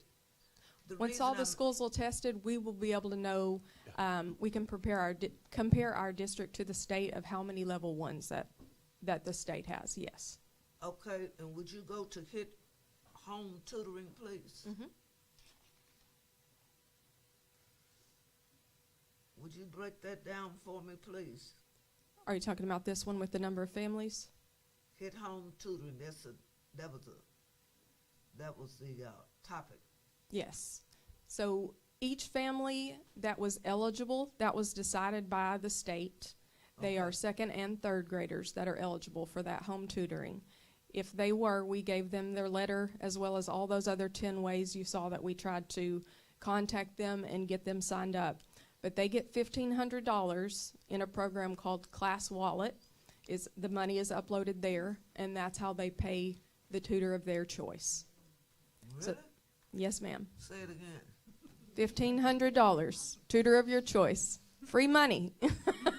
From the state. From the state, yes. Not from us, And from we the tried state. to make it very plain just by saying, please do not leave money on the table. The money is there for you. Please use it. If you don't use it, somebody else will, because there's a limited amount.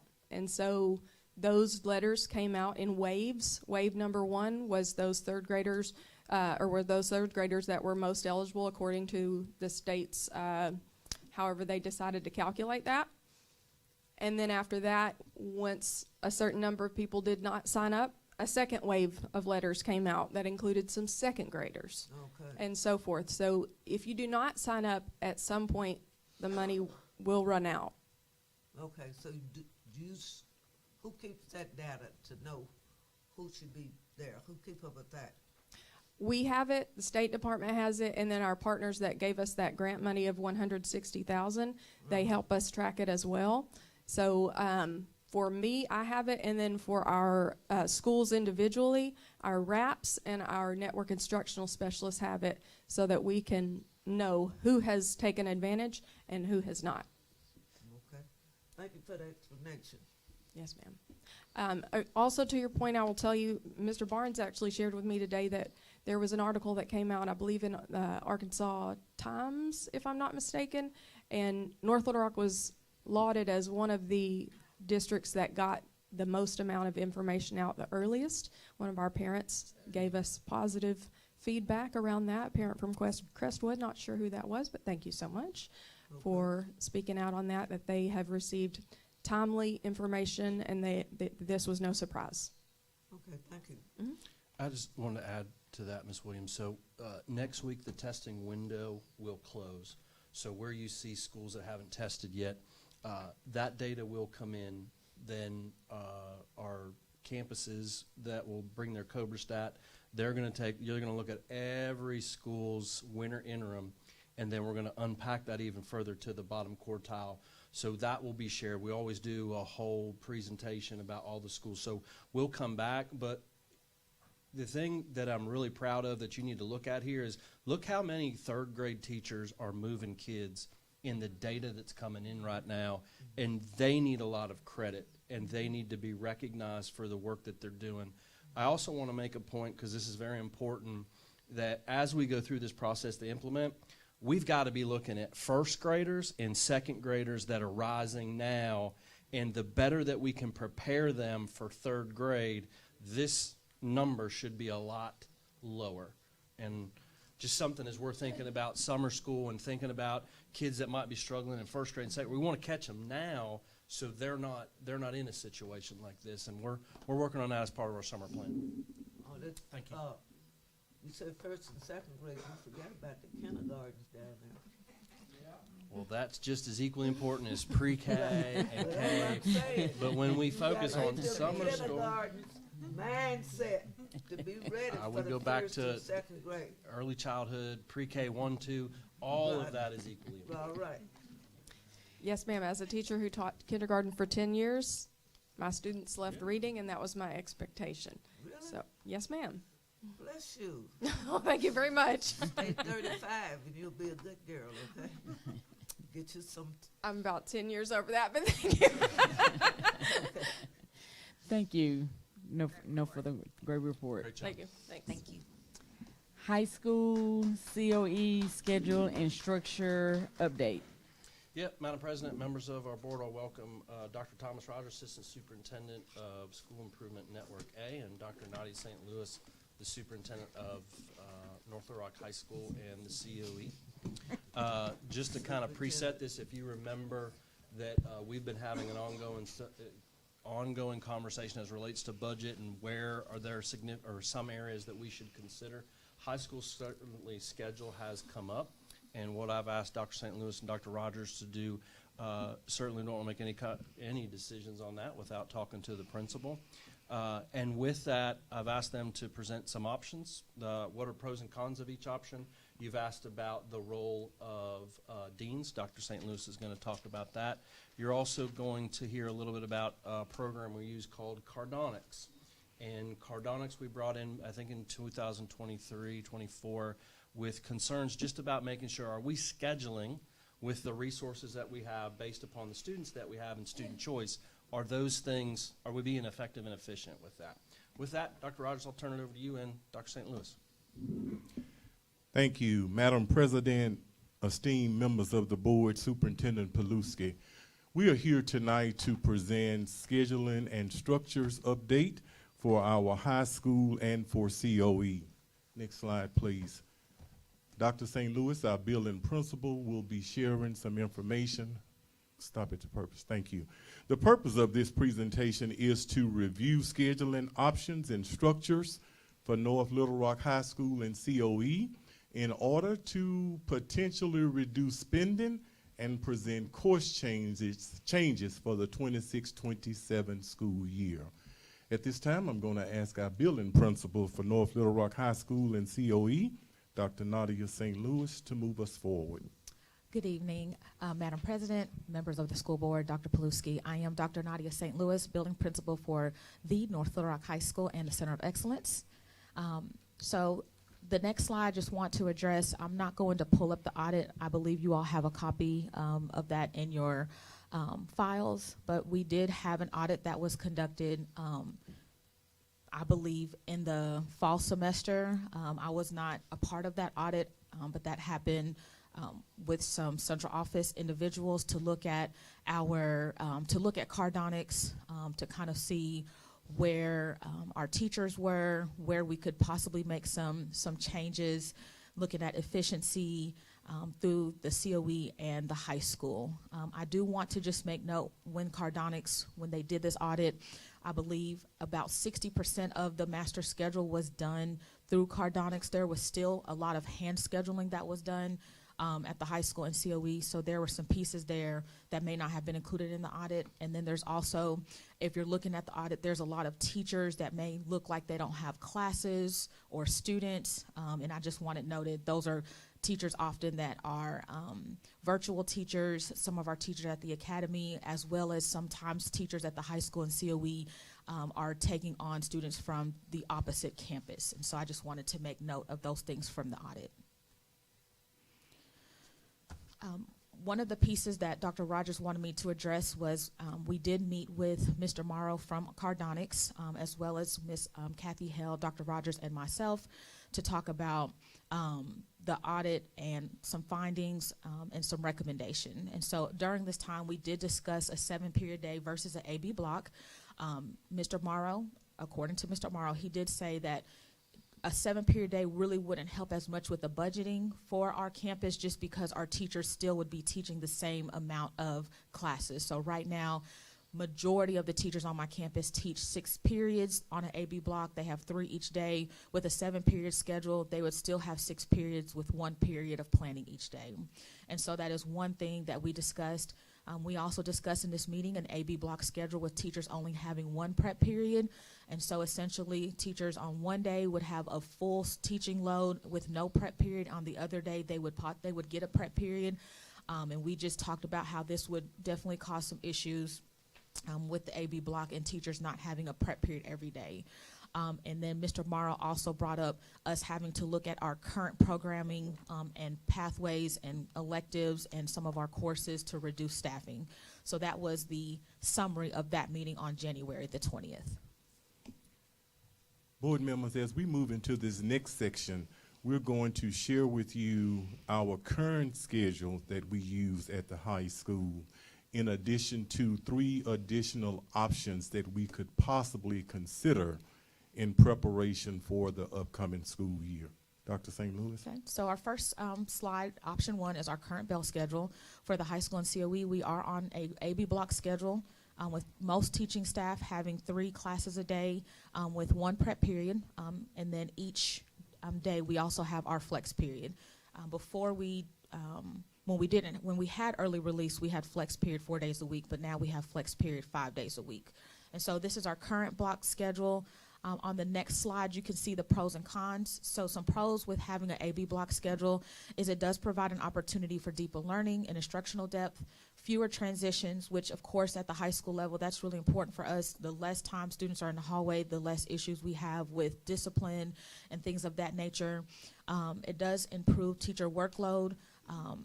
When we spread it out with the AB block, it gives more support to project-based learning and our CTE classes for them to really go into depth with the work that they're doing. Also, with the AB block schedule, we are able to find time for both our SLCs and PLCs in our master schedule.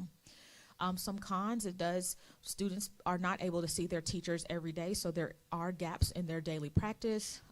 Student attention span does come up, and also course continuity. So if you have a class on an A day, on a Thursday, the next time you see that teacher is on a Monday. And so that is something for some pros and cons. Option 2 is to have that same schedule with teachers only having one prep period. So essentially, we'd run the same schedule, but a teacher would teach 7 classes instead of 6. And some teachers every other day would not get any planning period at all. And so that is the second option to consider, which the next slide talks about pros and cons. Again, it still has that opportunity for deeper learning and instructional depth and less transitions. And again, I don't want to repeat the next 3 cons. Some other things to consider is the teacher burnout when they don't have a prep period every day. It will be very difficult to continue the work with academies, which, I feel very strongly that we have done on our campus, but that would be very difficult to have SLCs and PLCs with teachers only having one prep period. And so again, I put on there the issues with fidelity of implementation of the academies of Central Arkansas. The third option is to go to a 7-period day for our students, and so classes would be around 50 minutes, and that's without a flex block right now. We looked at having both a flex period and a non-flex period for a 7-period day, but you can see that bell schedule there with the 50 minutes. The lunch class, of course, is longer because we do have 3 lunches. Pros and cons to consider on a 7-period day. The students do get to see their contact with teachers every day. There's smaller content gaps. It's easier scheduling options for some populations, like our students with disabilities. This does increase the number of transitions. So instead of having between 3 to 4 transitions, now we're looking at having almost 6 to 7 transitions a day. There's less planning time with the same expectations for teachers. There's a consideration when it comes to teachers who have multiple preps, which we do have teachers who have up to 3 to 4 prep periods, prep classes to prepare for. Students keeping up with their assignments each day, classes that need additional time. So like, for example, like a construction class, that would be very difficult for students to complete all of their work in a 50-minute class period. We also have to consider things like internships and job shadows and other opportunities for our students. Also, we have quite a bit of students in our concurrent classes and our LPN program. And so we want to think about what does that look like on a 7-period day. Less time for hands-on experiences and CTE classes. And again, you won't be able to have both SLCs and PLCs on a 7-period day. The final option is an AB block schedule with a skinny on a Friday. And so we would run Monday, Tuesdays, and Mondays through Thursdays. We would run an AB block schedule, and then on Friday, students would see all of their classes on that day. And so that was another option to consider for a bell schedule. And then again, I've listed the pros and cons. One being that teachers can see their students 3 days a week, every week. And so it won't be where 1 week they get to see them 2 days, 1 week it's 3. So every week they get to see their students 3 days a week. And then just, again, I put the cons could include teacher burnout, the SLCs and PLCs, and the fidelity issues with the implementation of the academies of Central Arkansas. I also included the number of pathways. This was what asked for me to include in the presentation. So right now, COE has 7 pathways, and the high school has 15. We are looking at currently merging our photography and ad design into one pathway. We have eliminated the hospitality and tourism pathway. That is not something from the state that we currently are offering. And then FACS is no longer considered a course, an elective course that we can offer. So those right now are courses that we have removed to think about some cost-saving measures. This slide right here just goes into the potential cost savings that we could possibly see with, reducing, adding one section of teaching for each teacher. And so I don't want to go through all the math, but this kind of explains the math at where we could possibly see some additional cost-saving measures. I did include on here the state law when it comes to planning time, which is 200 minutes per week. The high school does receive around 400 minutes a week. That's with 5 days a week of 80 minutes of prep time is how much they receive in their planning time. Now that does not include their SLCs and their PLCs and 504s and special ed meetings, but that is the number of minutes that they have built into their master schedule. And I've included that information here in terms of the 400 minutes that they receive each week and what that also includes the time that they're using their planning period for. Also in the presentation, I did want you all to just see the course changes that we are requesting that are going to be going into our course guide. Majority of our course changes are related to name changes based off of the state. And so I don't know if I need to read through each one of these bullet points, but I feel like you all have that information. But these are majority name changes that are being proposed. And then if you go to the slide that says new courses, we are missing a couple of courses on here. As you all know, we are now offering our early college program with UAPTC. I'm really excited about that. And so we have increased our concurrent offering significantly, so students will be able to earn their associate's degree on our campus. And so we do have to add those courses along with AP Business with finance. The last thing I wanted to address, or I've asked to just discuss, is our Dean of Students. I know there's been a lot of conversation about what our deans do on our campus. So just to kind of go back to the breakdown of the academy model on my campus. So I myself serve as the principal for both schools. I have 6 assistant principals total, 1 for the high school. one for the COE and 5 for the high school. Each one of my assistant principals is assigned to an academy. With their academy, they also have a counselor that they work with and a DETA student. So every single student has at least 3 people who are there intervening for them that are outside of their classroom. That does not include our classified staff, but they have a dean, a counselor, and an assistant principal that support the work that we're doing. With our deans, the role of the dean in our building is definitely to support student behavior, school culture, the overall success of our students. They work closely with myself, assistant principals, teachers, students, and families to maintain a positive learning environment. It's really important. Our deans are a lot of times in the background making sure our assistant principals can focus on instruction in the classroom. And so they are the ones first line of response when it comes to dealing with students' behavior, tardies, discipline, referrals, working with teachers who may have some classroom management concerns. They work with our most at-risk students. They attend grade level meetings. They do duty. They run reports. They contact parents. Discipline, attending parent meetings. They do all of our 504s for our campus. We did have a 504 designee, and that is something that we no longer have, and so our deans are assigned to do 504s for each student in their academy. The deans do report directly to me. I am their supervisor, and so I work with building capacity within my assistant principals and my deans. But our deans do a lot of the work, especially when we changed our school time and added 15 minutes.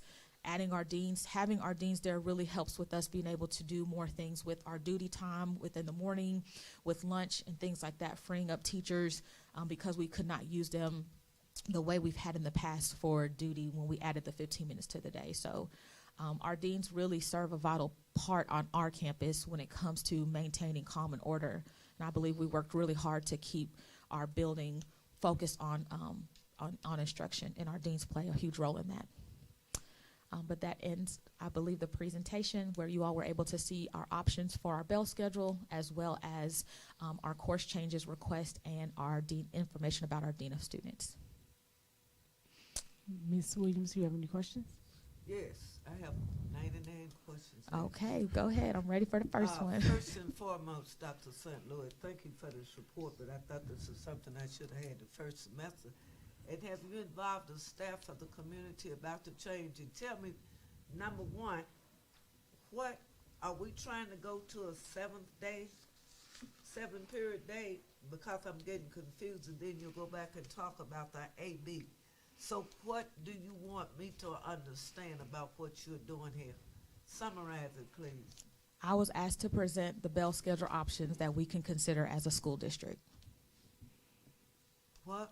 I was asked to present the bell schedule options that we can consider as a school district. Okay. So the reason I asked that when I was listening to you, when we were like in the COE going to lunches, they always said that they lost a period or something.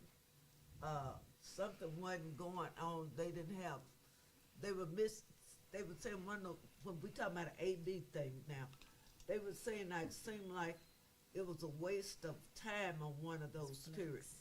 You as a principal, just tell me, what have you seen to your fit is the most successful thing for the number of students that you have with the COE?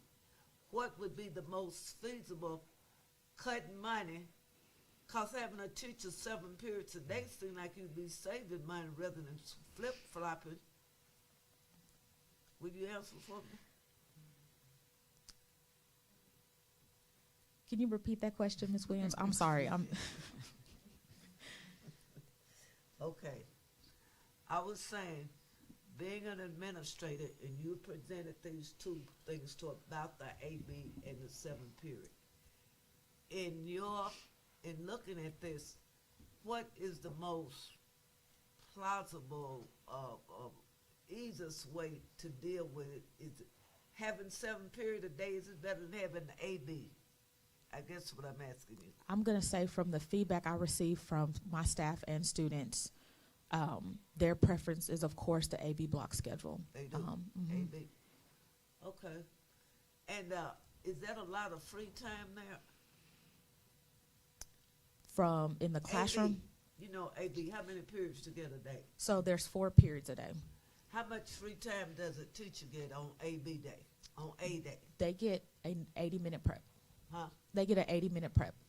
80 minutes? Mm-hmm. They could be teaching or something. Okay. All right. You told me. But I will say on those 80-minute prep periods, so yes, they do get 80-minute preps a day, but all of our teachers are assigned a PLC and an SLC, so they do not have 5 days a week where they don't have anything to do for 80 minutes. Okay. They have to go to mandatory meetings where we talk about students and data related to their content or to a grade level. Okay. Thank you.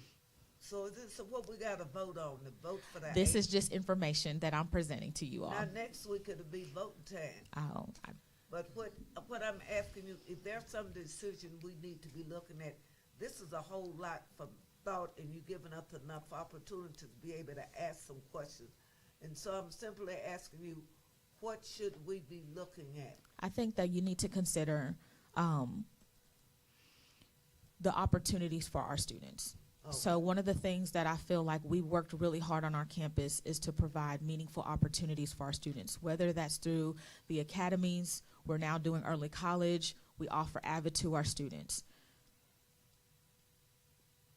Having an AB block schedule allows students to have more opportunities to take a variety of classes. Okay. I think that there will be some concerns with teachers reducing their prep time on our campus with the age group that we serve, as well as the prep periods and everything that our teachers have. But I'm just gonna say, speaking of what's best for our students and the opportunities that we provide for them, having AB block schedule, and this was according to my students who are in my principal advisory council, they felt like an AB block schedule suited their needs best, especially for our students who take a lot of advanced classes.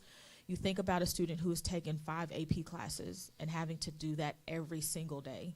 not saying it's not possible, but that does concern a lot of our kids who are taking multiple advanced courses or concurrent courses and having on a 7-period day, doing that every single day. Whereas right now, having the opportunity to see a teacher every other day, to give them time to study and work with each other, it just provides a little bit more flexibility. Why didn't you show that presentation, which you just said was superb?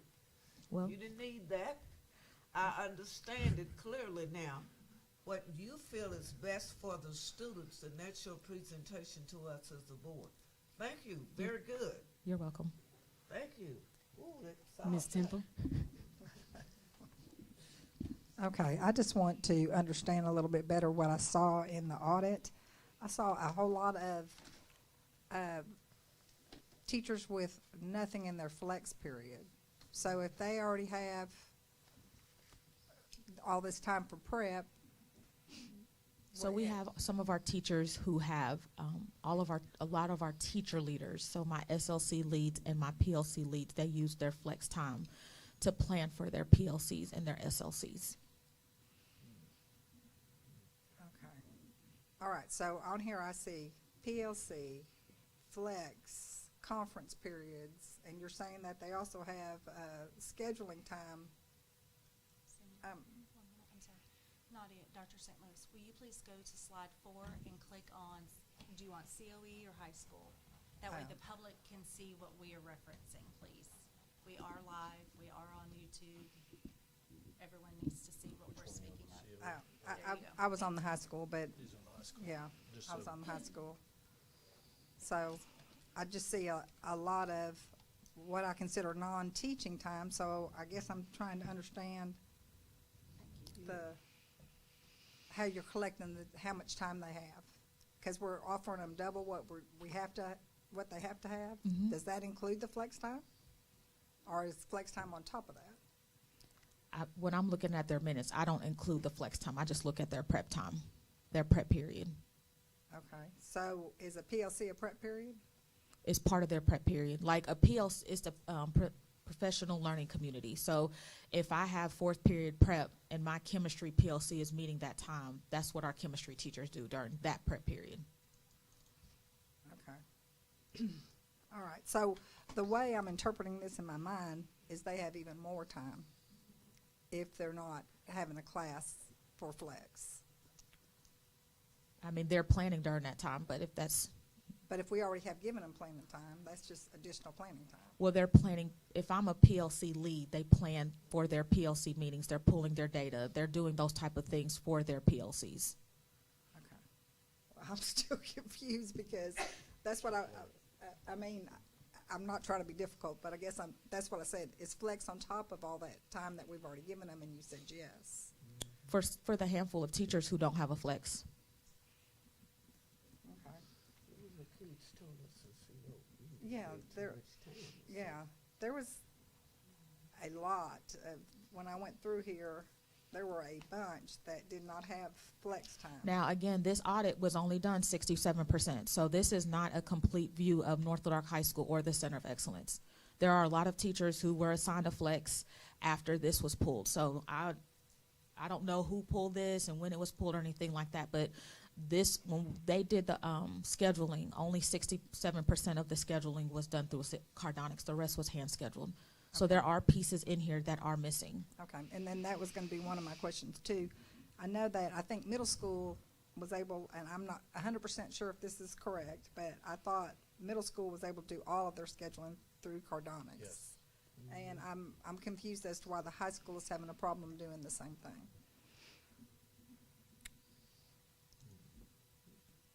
I would say there's a challenge at times with having two separate campuses trying to do scheduling.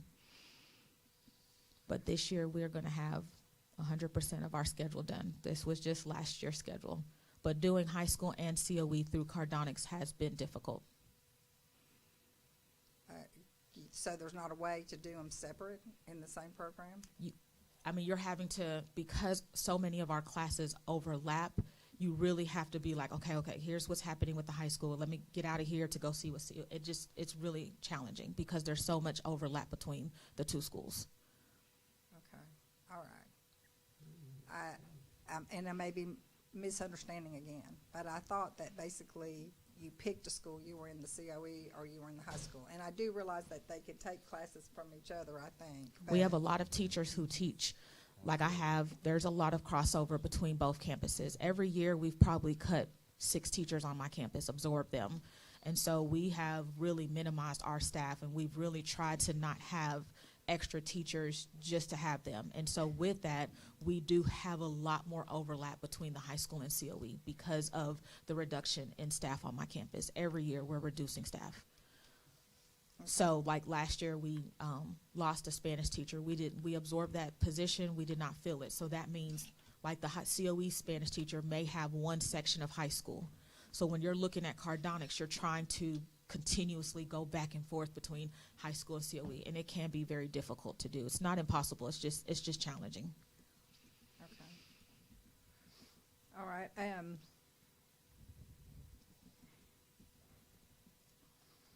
looking at here. Okay. At one point, we talked about eliminating flex totally, and we were talking about saving $800,000 to $1 million, just not having a flex period. Actually, that would have been. So just to clarify, this kind of goes back to Ms. Williams. So when we're going to talk about it after we do this with our budget workshop with Mr. Brown, but this was one area of looking at the high school schedule as it related to planning time that was an area to explore for potential cost savings. And part of what the board asked was to come back and have a conversation about the current schedule. What do those options look like? What are the pros and cons to that? And then also talk about the role of the dean. So when we go and have this budget conversation, we'll just need some feedback. Is this an area that you want us to further explore for a cost savings as it relates to whatever we would potentially do with compensation for our employees? Okay. Yeah. Well, I feel like when we're paying someone full-time and they don't really have a full-time schedule, that hurts other people. So, I mean, I feel like we really need to fill that schedule with what we have before we hire other people. And I don't do the scheduling, so I don't know how challenging that is. Yeah, I think that, because you think about like our athletic coaches, there's just a lot that goes into scheduling. So when you're looking at a teacher, just every teacher has their own unique set of things that so like we have a teacher who has maybe 5 sections at the high school, but they're teaching a virtual class to help us save money virtually. So we don't have to pay Pearson money. So we have all of that that's going on our high school campus. So there's not a teacher that we just are like, they just have all these periods that they're not working. They either are supplementing to support our virtual. We do have some of our athletic coaches, just different things like that may look like, if you're looking at cardonics, they don't have a full schedule, but they do. Okay. Well, that's what it looks like. I mean, that's exactly what it looks like. But hopefully you can get it all in cardonics. And then it will be completely clear. Okay, that's all the questions I have. Thank you. Ms. Lincoln. Okay, so coming back to the financial, bucket number 2, whenever we had our meeting, was reduce the prep time at the high school and the COE. 400 minutes is what they receive right now, correct? Yes. And then the state is requiring 200 minutes. And then I had a teacher send me a text right here, and I'm going to read it to you. You want to talk about morale being down throughout the district, look at the high school not even doing their part. That's from a teacher in our district. So I'm going to stop right there. With that being said, on slide 4, thank you for having this up. I'm going to use this as an example. I'm not going to say the name, but row 2, which is going to be the first one, explain a day third period. Because nothing is written there, so what does that mean? Because then on flex, it says no flex, and then 4th period on A day is a conference period.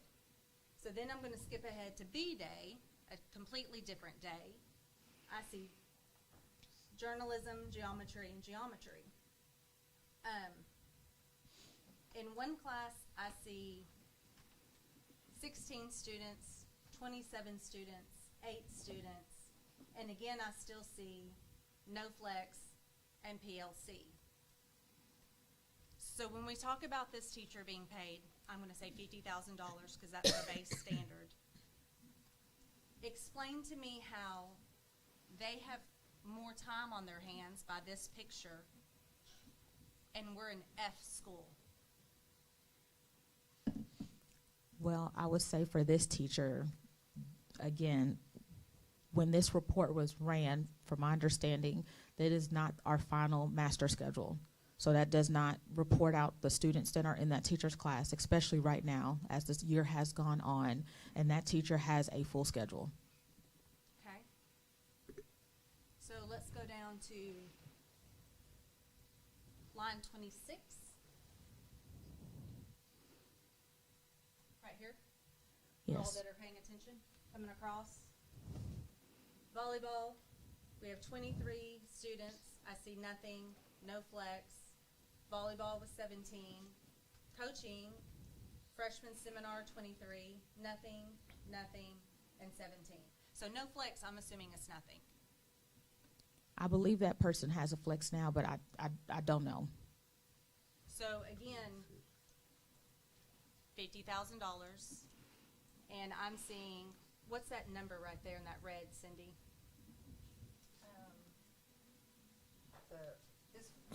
Yeah, that's how many bottoms, how many?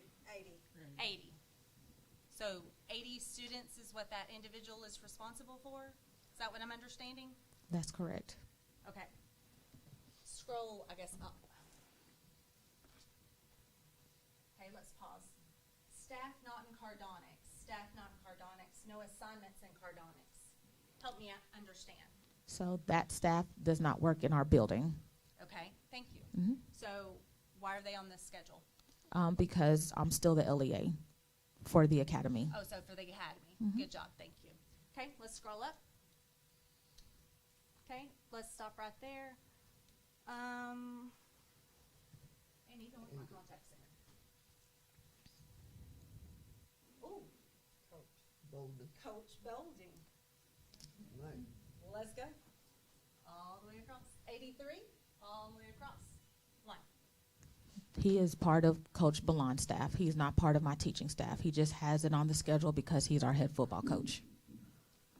Okay, the next one underneath, the green one, replace Haney. I'm assuming he or she was a late hire replacing a teacher. Mhm. That's what I'm going to assume with that. Yes. How many students does that say? 114. 114. So this one seems to have a pretty good schedule here. We still have a conference. We still have a flex. Who decides? What makes the decision?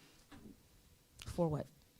For how many students are in the class, for what the worth of no flex, PLC, and conference versus others? So a conference period is it's the same thing as prep, it's the same thing as a PLC. So the PLC is when they have their common PLC time. And we're still an F campus. I'm not seeing the value of having that. Having what? A PLC, a conference, or a flex block. So a PLC and a conference is the same thing. So during their conference period is when they do PLCs. Okay, do you see the gap? Let's add this amount of minutes to this amount of minutes with no students, and they're collecting a full salary. When I have teachers out here, how many classes y'all teaching? How many children are in your class? And we want to talk about morale in this. Okay. Let me stick to my script. We're the only district in Central Arkansas with 400 minutes at the high school for prep. Why do we not utilize cardonics full-time for the schedule when other districts do? We're not unique.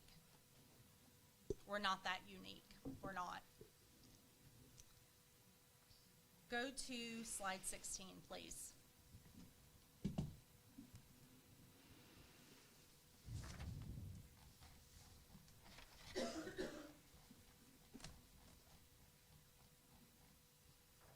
recall how we first got there? Nobody was qualified, that we just voted it in. When we got to AB, there were people didn't know what they were doing. And it's the same, looking at it, it's the same concept. Not from their part, she just got in here, but when we did it, Originally, it was when you just, originally changed the. it just happened like that. And you was on the board and you too. Yeah, I remember But how it remember, happened. Bob Ashton. Yeah, because I wasn't on the board during that. I That know. was before me. That was before. That was before me. But I do remember that meeting. I was sitting out in the audience, and I do remember texting a few of my friends at the time. But yes. Well, it was being used totally different at the time. We weren't doing academies. It was a whole different animal at the time that it got Right. approved. That's what I'm saying. Okay, so you made a comment earlier that you said we absorbed 6 teachers last year, correct? On average, for the last 3 or 4 years, we've really tried to reduce our teaching staff about 5 to 6 each year. Okay. And so this right here, the potential cost savings. Do you believe in this slide? I need for somebody to sit down and show me the math in a different kind of way. Because reducing 16 positions, and I'm just going to keep it at basic math at $50,000. We want to talk about teacher raises, staff raises. We want to talk about morale. I see this as a no-brainer. It should immediately happen. There's our money for our raises, and it helps with our morale. I don't understand how we got to this point of allowing this to go on for so long. I don't know what you're saying when you say we've allowed what to go on for so long. Did you know that the schedule was not 100% full throughout COE and the high school? I did not know.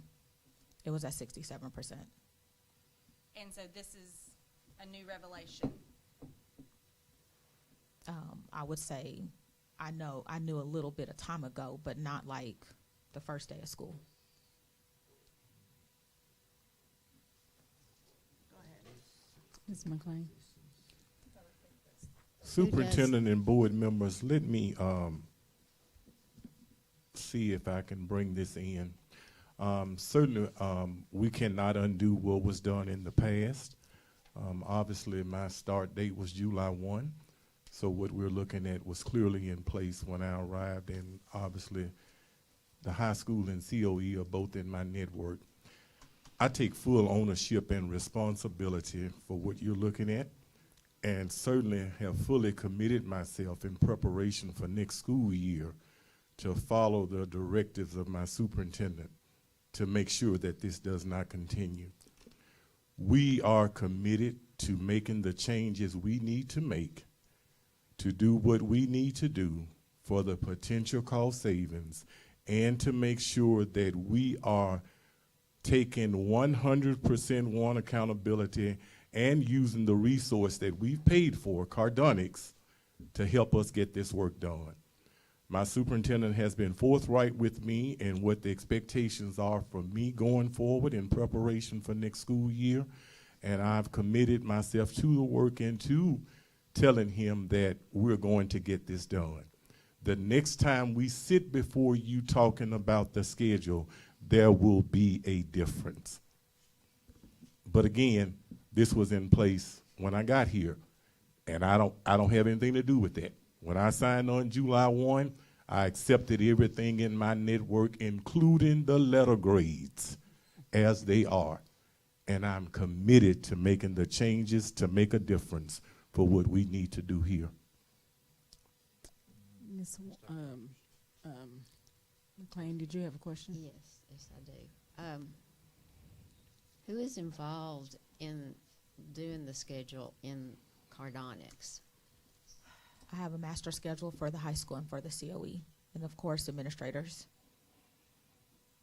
Who puts the information in there? How does that, is it the counselors that are doing that, or do you have input, or some of the I have input. assistants? I believe the way Cardonics works, you can't have too many people in there trying to manipulate the schedule. So there's one master scheduler, and I work with both of the campus master schedulers when it comes to inputting the information.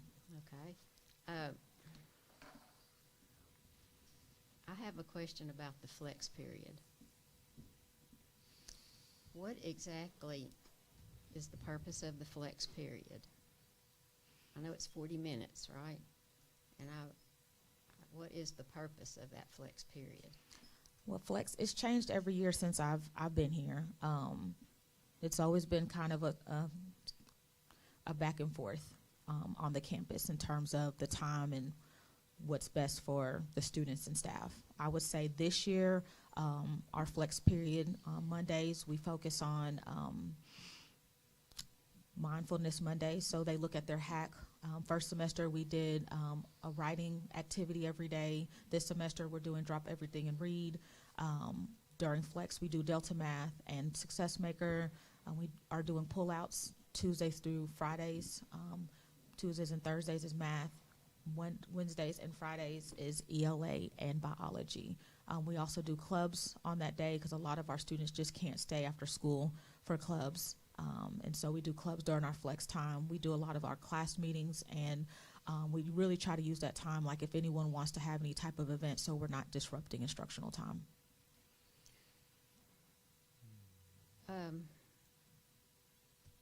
Our students, I mean, there's some teachers that on the schedule it shows that they have 23 students for flex. And some people say no flex. And I don't know if that's a glitch in the system or what, but let's just say there's a teacher that has 23 students assigned that period. So are those the same 23 students? Are those 23 students going to that teacher if it's a day on flex period, they go to that teacher? Correct, for unless they're going something to in particular, or just they report to that teacher? Does They- every student report somewhere Yes. at flex, or Yes, they all have an assigned flex teacher. they do? So they do show up with somebody, Correct. even if it says no flex up there. Or there's some teachers though that don't have anybody. There are some teachers who don't have anybody. So those teachers are the ones that are having a PLC and a flex. They have a prep period and a flex, of no flex with students. So the students that show up that are assigned to a teacher, how are those students, if there's somebody that needs to be working on math or algebra, let's say, are they going somewhere for algebra? Yes. Are they staying in that classroom with that teacher and working on it? Or what happens They there? go to, if there's a teacher that they need support with, social studies teacher, anything like that, they have a red flex pass that they receive to go see that teacher on certain days of the week. So the teacher they're going to see may have 23 students also in that classroom, but somebody else can come in to receive some help. Sometimes, and then sometimes some of the teachers who don't have a flex help out with the teachers who have a flex, where they're jumping in, they may cover that flex, they're pulling kids in that classroom, things like that. So are we tracking anything there with these students that are receiving help? Are we coming up with any data to see? Yes, we have a small group pull out that we track all of our students who are getting pulled out for small groups. Now that's not for tutoring. Like students who are going for tutoring, they might need help or they need to retake a test or something like that. But for our small groups, we do track that data. Okay, so that's on just some small groups We do it for all of our Atlas tested subjects. for all the Atlas tests. Okay. So students are required to go to flex then? Yes. And some teachers have students assigned to them for that flex period, and some teachers don't have Correct. students assigned to them for the flex. The teachers, is it just, I don't know how that's scheduled. It's just luck if a teacher has their prep period and no flex this year? No, Or it's not luck. It's how is that determined on is there some way to determine who's going to not have any students in their flex period, or? It was just our teachers who are our lead teachers. Okay. I just see some teachers having the flex and the conference period Together, they're getting a lot of minutes, 80 and 40. That's 120 minutes of prep time for the day, right? And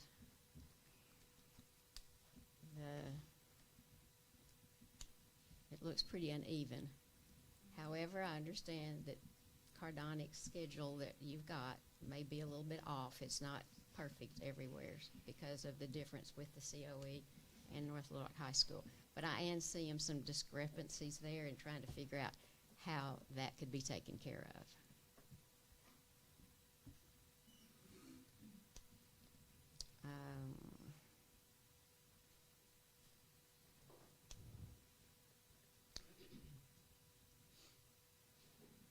I think that's all the questions I have. I think as we've come along here, some of the questions I was going to ask have already been asked. I'm using your words, aren't I? First, I would want to thank you, Dr. Rogers, for your statement, your commitment, you forward-thinking, your philosophy, your vision is like I am. You get what you have and go forward and move forward with what you have. So thank you for that. As far as the scheduling, honestly, I was kind of confused about while we were looking at 7-day and AB. I would prefer us to keep an AB schedule personally because it prepares the students for college, because that's the same way it's going to be when they get to college. They're not going to see the teacher every day. They may only see them once a week. So I believe I wouldn't ever be for a 7 period for high schoolers. But in our visits, students even told us that flex was a joke to them, and they didn't see a reason.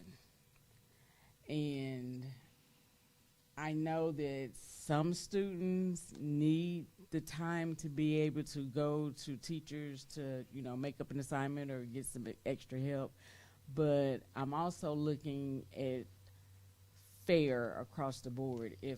I know you have a choice to be at the high school or elementary, but elementary teachers don't get flex time. They have to teach the whole day. And so, take home lesson plans and do them at the house and bring them back the next morning. So I thought that the purpose behind it was to see how we could save money by cutting back on flex time. It was actually planning time. Or planning time, okay. Certainly flex comes into it because it's a piece within their schedule, but it was really around the planning time. I just wanted the clarification of what the actual purpose for the information was, because at one of the budget meetings, it was brought up and discussed how we could save money by cutting back on time. That's exactly right. But not changing the schedule, keeping AB block schedule. We weren't changing the schedule. We were looking at the reduction of having that planning time every day, where they might pick up another, and I think she may have mentioned that in one of her proposals. It's probably going to make more sense when Mr. Brown comes and he talks about those buckets, and I believe it was one of the first or second buckets that we've talked about. You asked for more information. That was something that you wanted to explore more. You wanted to learn more about deans. That's also something that was on the list that you've asked us to come back. And so this is information. I know there's a lot here, and we'll just need some direction when we go forward. If this continues to be an area that you want us to further explore. Yeah. That's it. Thank you for your presentation. Thank you. So where do we go from here, Dr. P? This They're was- gonna it was come just back on We're gonna, as we get into the next budget piece, and then I'll get some direction from you, and then I'll take my direction from you as it relates to the high school schedule. Can I ask one more question before you go?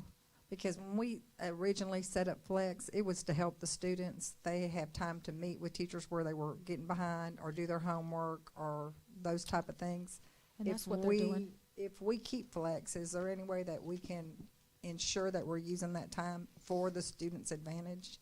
Because And that's what we're doing. Like our students, the students who want to take advantage of that time to truly go do retakes and go talk to teachers about tutoring and all those type of things, those students are doing that. And the reason why I say that is because when I'm asking students for their feedback, they're the ones who are like, Flex is a time, especially for our students who have a lot of advanced courses, that is their time to study, to get help. Sometimes it's just a mental health break for them, but a lot of our students are using it in some kind of capacity to get the help that they need.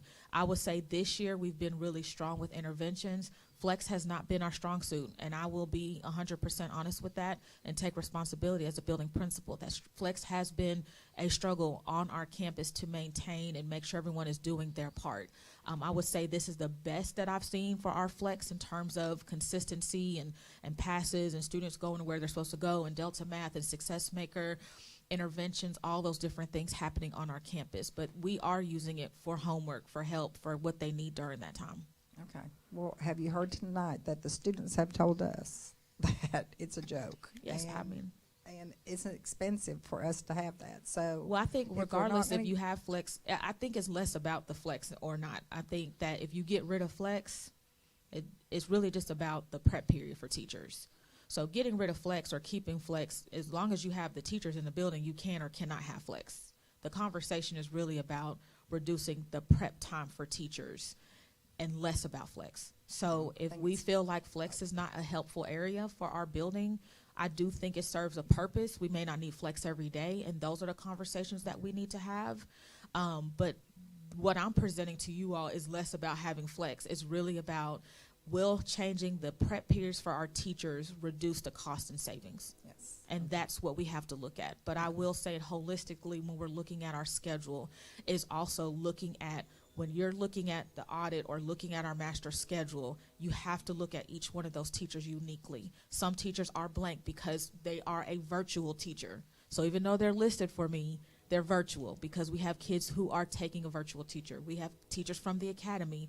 We have a teacher who may have a half a schedule for high school, but they, on the flip side for COE, they have the other half. So you have to look at all of those pieces for our teachers. Same thing with our athletic coaching staff. There's a lot that goes into our schedule building. And so our teachers do have that schedule. And so when we look at the cost savings, we just want to make sure we're looking at every single teacher.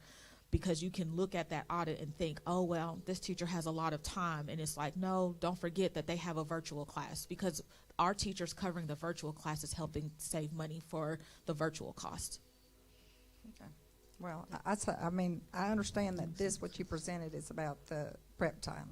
But I just wanted to say Flex is also a cost. So that, to use it wisely.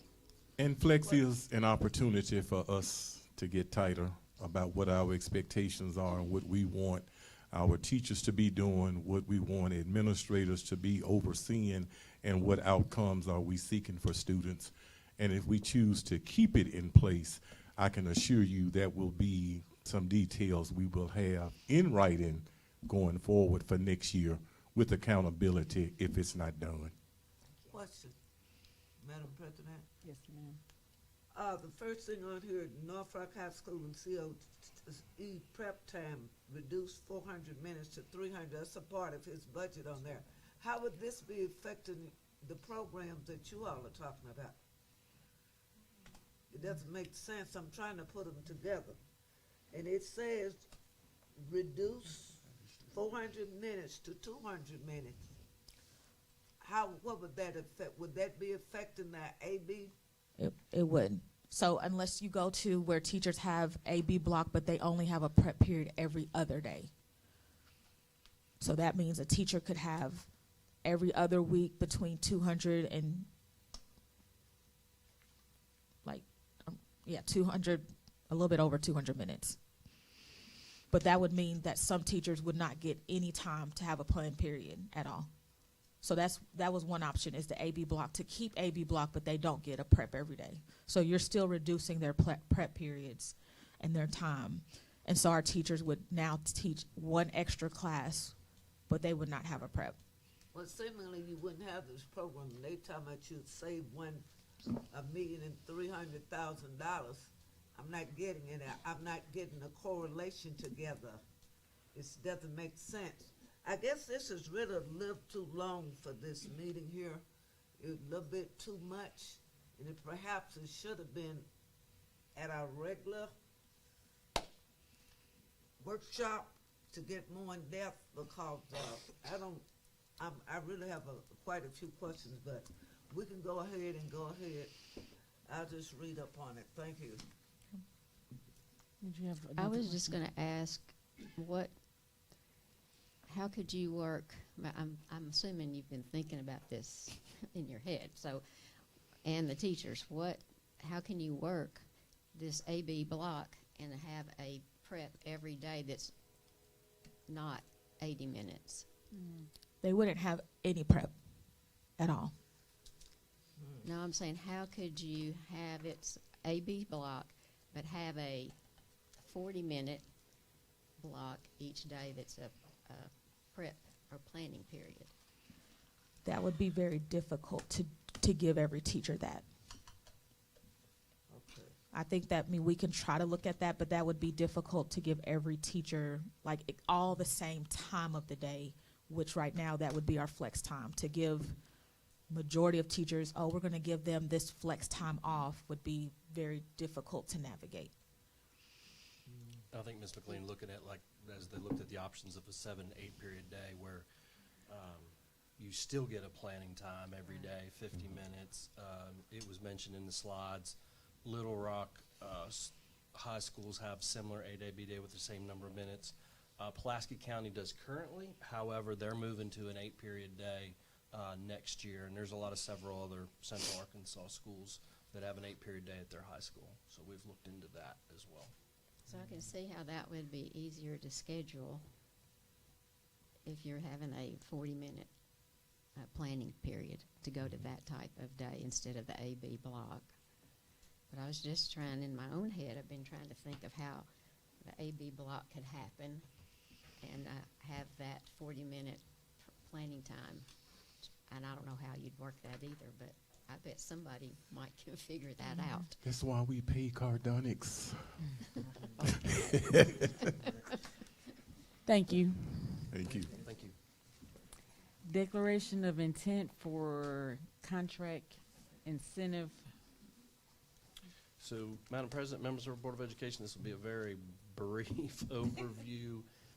And matter of fact, I believe Ms. McLean brought this actually up about a year ago, of thinking about an incentive for people that, if we know now, if they're planning to move on or move, how could we incentivize them so that our principals know what their staffing is, so they can be on the front end of the recruiting season? Good Ms. evening, Megan Curl. everybody. Is this on? Am I up Yes. close enough? Okay. I'm Shannon Coleman. I'm the Director of Human Resources, and like Dr. Paluski just said, what we're proposing is that the district does a one-time $250 early separation notice incentive for licensed employees. Is they voluntarily notify us and their principals, their direct supervisors, by March 5th of their intent not to renew their contract. They would get a $250 one-time payment. Historically, and I got a lot of this feedback when I was doing school visits also, that we're getting contracts out late, that we're recruiting way too late in the game. And when we were looking at the 24-25 resignations, retirements, there was quite a bit of people that it was late in the game, towards the end of the contract. So this would give us an opportunity to get a look at what our staffing numbers are going to be, how many we're going to need to recruit for. It puts us right in the prime window of recruitment, which is March to May. So this would get us ahead of the game with recruiting. The eligibility for it would be any actively employed licensed staff under contract for the 25-26 school year. Sorry. They would notify Human Resources and their principal by March 5th. They are to remain in good standing for the remainder of their contract and complete their contract obligation. Examples of this employment separation would be retirement, changing districts, moving, they're getting out of the teaching profession. So the details of this, it would be a one-time payment subject to taxes. We do have the caveat in there that it is final and irrevocable. So you don't get to say it, collect the money, and then change your mind later in the game. If you say, I'm not returning next year, that's what it is. We also have where you agree to not seek employment for the following school year, so that there's not any loopholes of collecting the money and then turning around and coming back later in the school year and reapplying. The financial impact we're looking at is we're estimating less than 100 people will do this, so less than 25,000 for the school year. And again, I think the benefits outweigh any cost in getting us where we can really get out there, go to job fairs, start really recruiting during the peak times, and really bring in good talent early in the game. Are there any questions? I do. Yes, ma'am. Last year you had 92 late people. You weren't here, but you got it here. Mm-hmm. A total of 92 people that were late turning in their resignations. Well, 12 of them were retirements. You had 80 that resigned. And again, I wasn't here, but my understanding is, yes, the bulk of them did wait until the very end to finally notify, I'm not returning, which really kind of halts the recruitment process, because now instead of jumping in there during peak recruitment times of March to May, now it's the end of May. And so we're getting in really late in the game with recruiting. Well, Ms. Coleman, Mm-hmm. I know you're new and everything. Yes, ma'am. There are 6 people in your office. Yes, okay? ma'am. Principals in every building. 3 people in communications. And your office should be able to get letters from the intent communications. And that's what I'm trying to say. We're trying to reduce paying out money. And to pay Understood. somebody to say, you're going to retire. It just gives us early. You understand, it's kind of hard. Why am I paying you to turn in your retirement if we're trying to save you when all we would have to use is our people in communications to send documentations to the principals, and they can put it out there to the teachers and say, this is the deadline. And maybe the reason it hasn't happened because it's never been told, Ms. Coleman, which you have an excellent idea, but I just wish I couldn't see the money thing to it. Ms. Williams, what this boils down to is last year when we did this, I'll use me, I receive a contract on whatever day.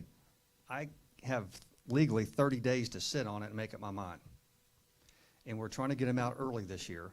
So it's, even though I still have it, I can make up my mind all the way to day 30 whether I'm going to sign it or not. That puts, and if I say no, I'm leaving, that puts the district another 30 days down the road to hire me, especially if I'm a teacher. That's hard to do. So what this does, it incentivizes people not to waste those 30 days, and we pay a little bit of money to buy 30 days up front so HR then can go out and recruit when other teachers are leaving other districts at the same time. And they don't have, so we're recruiting with a pool out there as opposed to 30 days later when a lot of these people have already signed contracts to go somewhere else. Correct. That's the intent of this. And my understanding is from talking to other members of the HR team that we do send out a letter of intent, and that people are not only sitting on it, but that we've been notified that they were going to leave and then they've changed their mind at the last minute. So this gives us, because it is final, irrevocable, you can't come back and say, no, I changed my mind. This gives us definitive numbers of this is what we're looking at that we need to staff. Okay, well, Ms. Coleman, thank you so much for your report. And maybe we need to set a policy that if you don't turn it in, you won't get some else. I just hate to pay people for jobs, things that they need to do, taking care of personal, and I hear what you're saying. Yes. And it makes sense. I just don't like paying people every time you turn around. You're going to get a big lick anyway. But anyway, thank you. Any other questions? Thank you. Thank you. Hey, Carl. All right. Thank you. Let's keep it moving because Yep. we need to get down to these action items. We're down Yep, to we'll the bring it budget to- update. Yeah, Mr. Brown's just going to give a high-level overview, and these are identified areas, and we just need some direction. There's some things on here, most of these things that you've seen before, and so Yes, it is. yes, so we just need to get a little further direction. So, Mr. Brown, I'll turn it over to you and Colonel Brown to give that. Yes, sir, real quickly, sir. We just want to frame this. So what this is, these are the buckets that we looked at on March the 1st of 2025. The budget line items have not changed from a year ago. What has changed with some of them are the numbers. And I'll let Brian explain the first one right off the bat, which is a different number from last year, but these are the exact same budget lines that we looked at, and then as an information item on a rare Saturday workshop, and then we eventually took no action. So here we are again. Yes, so a few of the numbers have been updated, notably the very first line there, the prep time. You remember that was an $800,000 number. After that was a prediction, that was a conservative prediction from me wearing a principal's hat prior to this and saying, okay, let's do the math. If I'm adding a period, if I'm reducing a prep period of a high school COE teacher, adding an instructional period, and then looking at what's the probability of being able to add classes, those teachers being able to accept students, and then how much staff could we reduce. I always come to you with a conservative number because I would like to under promise and over deliver. And so we knew we need to dig into it deeper. And so that's where we've reached out to Cardonics, our representative there, who is also a former principal. He dug into it. He did the audit on both schedules and then provided that data to us. My note here is that he had predicted 22, and he said maybe more. But again, I've been in contact with one of the counselors at the high school. She'd like to review the data with us. We'll vet this out. But on a conservative basis, if we were able to save 16 to 20, then the 1.3 is a real savings, because that's still a conservative number because we're using the $50,000 beginning teacher salary. And that's assuming that every position we absorb would be a beginning teacher, which we know won't be the same. So we have updated the numbers here, and it's due to our audit. But as you all have noted, you've seen these items several times.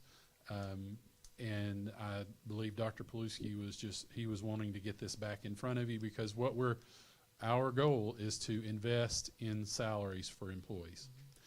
And maybe I would like to frame something a little differently. Whenever we talk about reducing staffing, reducing expenditures in benefits, things of that nature, the reason we talk about that bucket is because that bucket, salary and benefits, comprises 75% of our budget. And I made a little chart. Be glad to hand this out to you if you want to take a look at it. But our budget, for the most part, is spelled out for us depending on the number of staff that we have. We have certain obligations within the budget that are non-negotiable, like our bonded debt payment. We also have utilities and insurance on our properties. Those are non-negotiables that we have to pay. We also have some maintenance of efforts that we have to meet using federal dollars with our state dollars. So there are very few buckets that we can go to where we can control the cost. And one of it is salary and benefits of staffing. And that's 75% of our budget. So then we look, okay, well, how can we be more efficient? If our goal is to increase the pay that we're paying teachers, then we have to look at efficiencies, because to be able to spend more, you either have to increase your revenue, which in our business, increasing revenue is adding students. But our trend in student enrollment has not trended up. It's been trending down. So you can't give raises banking on that. So what we have to do is reduce our expenditures. And so we look for efficiencies. And that's what you all had challenged us to do, and that's why we brought the ideas. And on the benefits that are listed here, and I know we've rehashed those, but I know we've talked about those several times. But let's just take the $70 per month extra that we pay on employee health insurance. Let's just frame that. I'd like to frame this. So when it's on the list, that doesn't mean let's cut it and not pay that for a teacher with no benefit to the teacher.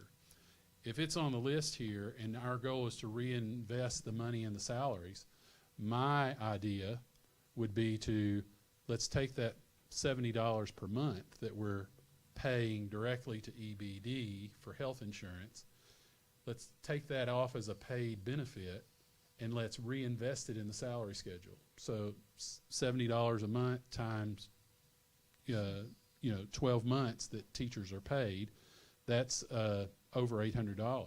That's $800 that you could per teacher. So we could reinvest $800 in teacher salary. Now what that means is they get that money. It could be that money goes in their salary base, which can then be used to pay. But what it does is boost our starting teacher salary. If you look at the dental insurance that's on here, employee dental insurance, we pay that for all employees. Well, if we take that out of a paid employee, paid benefit status, and we reinvest the money in the salary schedule, the employee still has the option to take that money and buy that dental insurance if they want, but they're not required to do that. They could say, no, I'd like to keep the money and use it for something else. They may have the option to be covered on dental insurance with a spouse's plan. So the idea there on benefits is to, if those are reduced as a paid benefit, reintroduce that money to the salary schedule where the employee could choose, well, I'd like to keep my dental. I would like to keep my health insurance. I'm getting a raise, so that's going to help pay that. Instead of it being something hidden that the district pays, we reinvest it, and we have a better salary, advertised salary for recruitment purposes. And I hope that makes sense. But no, not really. No. The reason being, I'm just being honest. First, let me just say thank you for the updated information. Yes, we've seen this multiple times. Thank you for updating the information. If it's the will of the board, my request would be, because we do need, we're trying to find ways for savings so we can give it to our teachers and our staff. We need a workshop just with this, because we've gotten a lot of information tonight. And I'm just speaking for me, I'm only one voice of 7. I can't fully grasp these numbers in dollars and cents tonight to even give a direction on what we want to focus on and see. But fair. I do appreciate the information. You all have had a full so we agenda. can continue. Sure. We have the sheet and we can continue to look at it, but tonight is not a direction night. What we could do is, you've got this information, and I would say at our next workshop, just come prepared with that discussion to give us some direction as we talk about potential savings, and then some ideas that we need to talk about when we get to a number, then how we're going to distribute that to employees. There's a couple things that we would just like to bring up as part of the frame, but Well, I think we got your direction. If that's the will of the board, we'll, I you've got it. do appreciate you bringing it so that the public will also know that we are looking for money to be able to give for raises, but it's a lot right now. Sure. Can I ask one question real quick? By doing that, taking the money that we're now paying to EBD or these others and putting it in the teacher's salary, that would also increase their salary Yes. for teacher retirement. Yes. Correct? Yes. It serves twofold. It allows you to have a higher advertised salary for teachers. It also increases their payment as a salary. It's not a paid benefit. It would be paid in the salary that they could then choose. If they choose to enroll in health insurance, they would obviously have the money to continue paying for that, but it would increase their benefit with teacher retirement in the long run, yes. Mr. Brown, looking at other districts around the city, they always involve their stakeholders to come in and have a conversation. And this we do not do. This is why the stakeholders talk about us. We never involve the community in this process because, Mr. Brown, this looked like the same list you shared with us 3 or 4 times. And I wish you would try to go find something fresh to look at beside teachers' insurances and their dental and all of that. That to me got to be something else because you talking about I'm gonna give you the only reason people love Norfolk Rock and they can stay with the salary that's not competitive with the others is because of the good health benefits. Take the benefits and still get them this little measly salary, we're gonna really lose teachers. We sitting up in here looking bad already.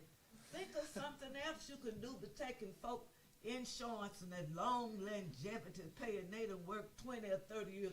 I want to see the kind of things that you're giving them and they want to stay 10, 20 or 30 years and be seasoned folk in the district. You don't take from them, and I'm tired. This is the 3rd time I done heard this. Take the insurance, take the longevity. When you gonna start giving? You talking about taking and they haven't even gotten a salary. Thank you. May I make a suggestion? Because of the restructuring that we're coming upon, the high school included, not just the middle school, but the high school with the planning of the minutes and the reduction of full-time employees and a few other things happening in the future that it's going on. Can we talk about a salary freeze for anyone over $100,000 for 3 years? If we freeze over $100,000 salaries for 3 years, we can bank some money there as well, in my opinion. You'll have to go and run numbers, figure it out, see if that's even worth it. But if we freeze the top, we can free up money for the bottom. Okay. So it's just an idea. There's only one problem with that. Okay. If you freeze it for 3 years, you have obligated it for 20. So, at some point that's going to catch up. But that is a way to bank some money, but it's not a way to fund salaries.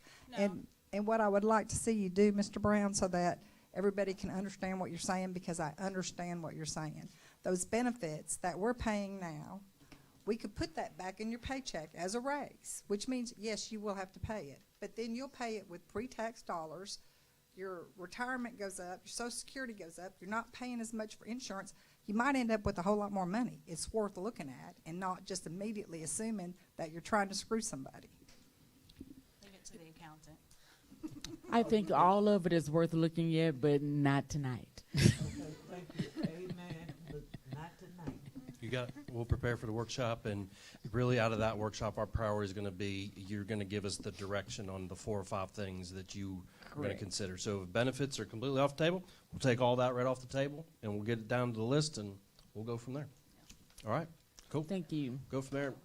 I think it ought ought to be looked at as to what it would do to Well, the bottom line. yeah, we'll look at it, but I mean, as far as that next meeting, so we'll keep going.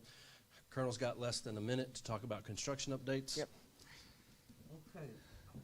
Yes, sir, ma'am, board. The bottom line where we are right now with construction updates is the site at the middle school is complete as far as drainage. They brought in Phil to do the cross cut, and the bids have gone out for what I call vertical construction. And so those bids went out last week. There'll be another bid that goes out Sunday, and then they'll look at all those bids, and then we'll pick the subs through Nabholz as we pay them to do.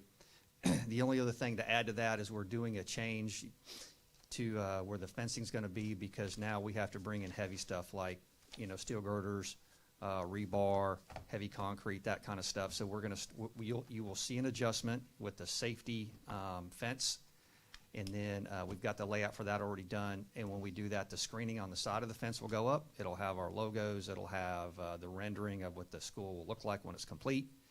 And so all that will be up in March, and then you're going to see a lot of heavy equipment, a lot of stuff moving, and then you're going to see construction going up. We are probably, due to some regulatory requirements, we got over those hurdles, and weather's been a big one. We are probably, the guesstimate right now is about 14 days behind. We look like we can make it that up in the summer. We have an owner-architect contractor meeting next week, so we'll reschedule the timeline. Barring any other weather, things will start moving fast. Pending your questions. Any questions? Thank you for your report. We're down to action items. The first one, fiscal year 27 middle school restructuring and reorganization plan proposal. Dr. Paluski. Madam President, my daughter is an assistant principal at the middle school at the 6th grade, and I am recusing myself from this item. Okay, thank you. There's 4 of us remaining, so we still have a quorum, so we can vote tonight. Sure. Madam President, members of the Board of Education, for the record, my name is Greg Paluski, the proud superintendent of the North Little Rock School District. Joining me is my colleague, Mr. Jacob Smith, assistant superintendent of Network B, in which the middle school falls under. Today we serve 7,680 students. On our middle school campus, we serve just around 1,500 students. Before we start this, I know you've heard a lot from the community. I know you've gotten a lot of emails. You could have some clarifying questions. I'm going to be brief in my statement. The first thing, as you think about any decision that we've got in this school district to make, and there are hard decisions, we've been here before and change is difficult, I get that, our moral purpose. We read it this evening. As a community, we believe that every child in our school district can achieve. And with that, they deserve a high-quality teacher, a high-quality leader, and a safe and a healthy learning environment to thrive. We will not allow an achievement gap in the North Little Rock School District. As the proud superintendent, I take full responsibility for this school district, and I know you're going to hold me accountable to results. We're in a different place of where we are. 3 things I just preface with is just reminders about this plan. Number 1, any individual, and we've been here before, can reapply for any of the positions. We have a track record of rehiring our own. There are many people in the school district, just look around, they've been rehired in reorganizations. The second thing I want to make clear is that these are not central office positions. These are all school-based positions, school leadership positions. And with that, this community has invested in a millage. They've invested in a school. This is an investment in leadership. We all know that leadership matters at every level. There was a comment made earlier that I disagree with, that leaders are more important than teachers. I couldn't disagree more. You don't have school without teachers, and you don't have school without leaders. they are equally important to the process of teaching and learning. The last thing I want to clarify with this, and I think there's been some community confusion about combining the LEAs. So by combining the LEAs, what we're saying is 6th grade has its own LEA number, local education agency number, and they get their federal accountability and their letter grade based on that. You also have one for the 6th and the 7th and 8th grade. When we say combining, we're saying we're just going to have one local education number in 6, 7, and 8. And I think some parents or some individuals are confused that now we're going to put all 6th, 7th, and 8th grade students in one physical location. That is not true. If you look at every design, there will still be a 6th grade standalone campus in the new design, and there'll be a 7th and 8th, which Colonel just said that they're getting ready to. The last thing, I read an email from one of the constituents that may have emailed you that, I think it was in 6th grade, we have 5 teams, not 4. There would be no reduction in staffing. Those models that we showed were just hypothetical to make the math easy. If you had 500 and some students, you got divide that by 4 teams. If one grade level has 5 teams or 6 teams, so be it. Those are just some of the highlighted things that I know have gotten to me. And with that, we'll take any questions. And I know it's been late, and I know you have a very important decision to make. Ms. Wancombe, do you have any questions? I want to ensure from you that if this passes this evening on any and all job applications, it states school building principal, so there's no confusion. Sure. Is that something you can do? Absolutely. I want to ask you also to give me a commitment, whether I'm in this seat or not in 2 years, that you will reevaluate this proposal and see if we need to do away with anything, just as we have done in the past of any and all other reorganizations. Sure. Of course. Okay. Yes, ma'am. Ms. Temple, any questions? No, I don't think I have any questions. Yes, ma'am. Ms. Williams? Only thing I'd like to say is that when Mr. Poole came and his team came concerning the middle school, it did not say that the middle school needed to be reconstructed or reorganized. He said it needed staff that was qualified and experienced. He said we may have the wrong people in place at the middle school at the 7th and 8th grade campus, but I think the 7th, 6th grade campus is fine. I think we all agree to that, in private and open. So my thing is, how is this helping us meeting our goal when we hurt one school to solve another school problem? We continue to lose students, but we continue to add staff at the administrative level. I have a problem with that. The decision should have gone before the stakeholders, just like the last year when they voted for the millage to build a new middle school. Things when the stakeholders are not involved, they can't support everything. And when we have people coming up prior to our board meetings talking, that's a living example of that we're not involving our stakeholders. So that in the future, when you make decisions, you do need to involve the stakeholders, the parents, the staff, as well as the community. Because in looking at this was not reviewed by an executive team. That's all I have to say. I would disagree with that we haven't. We've done the process that is required by law. And that law process requires public input and feedback, which was done by the LPPC, the CPPC. It is out for 2 weeks to the public to provide comments, which you heard here clear this evening. So I disagree because it's the process that we've done every single time. That's why it doesn't come to the board the first time to make a decision, that there is ample time to get community feedback, which you've clearly heard here tonight. I've gotten some of the same emails that you've gotten, and so I do disagree that there hasn't been an opportunity for the public to weigh in on every single one of these that we've done. I have to disagree with you too. if this was not said, you could have met with the people that it affected publicly, not on a computer or anything. I didn't meet You with could've anybody. met We can agree to grade disagree. staffers. We can agree to That's disagree. what we do. That's why we keep on smiling and being happy and building relationships. Thank you very much. Okay. I always save myself for last to give everybody an opportunity first. You made a great statement, Ms. Wonkum. I appreciate that because I'm disappointed that we're at the stage that we are and we have to involve the 6th grade campus because things are, in my opinion, going great this year.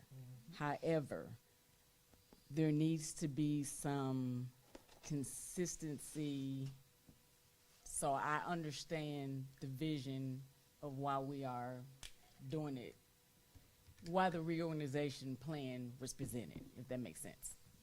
But I chose to put my thoughts in writing, so I'm going to have to read it because I needed to be able to remain professional because I get passionate and I don't want to ramble. So, and I don't want to cry. Recent events have reaffirmed my position. When you have to have coaches from the high schools, special services, others pulled from other campuses to go to a campus, I'm appalled.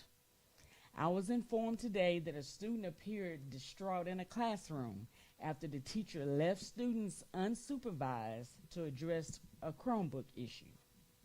During that time, a fight was brewing among students. This raises a fundamental question about supervision, instructional continuity, and the learning environment our students deserve.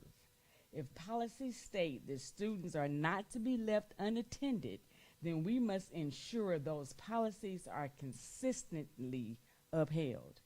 In addition, we have established policies regarding cell phone usage and dress code expectations, yet those policies are not being consistently enforced. Cell phones remain visible and in use during instructional time. Hoodies continue to be worn despite clear guidelines. Policies without consistent enforcement create confusion, inconsistencies, and ultimately contribute to disorder within the learning environment. Furthermore, I have been informed that security personnel have been instructed not to intervene or break up a student fight. If that is the case, we must clarify and define the role and expectations of security to ensure student and staff safety remains a priority. While I acknowledge that some students have had a positive experience, I remain concerned about those who have not.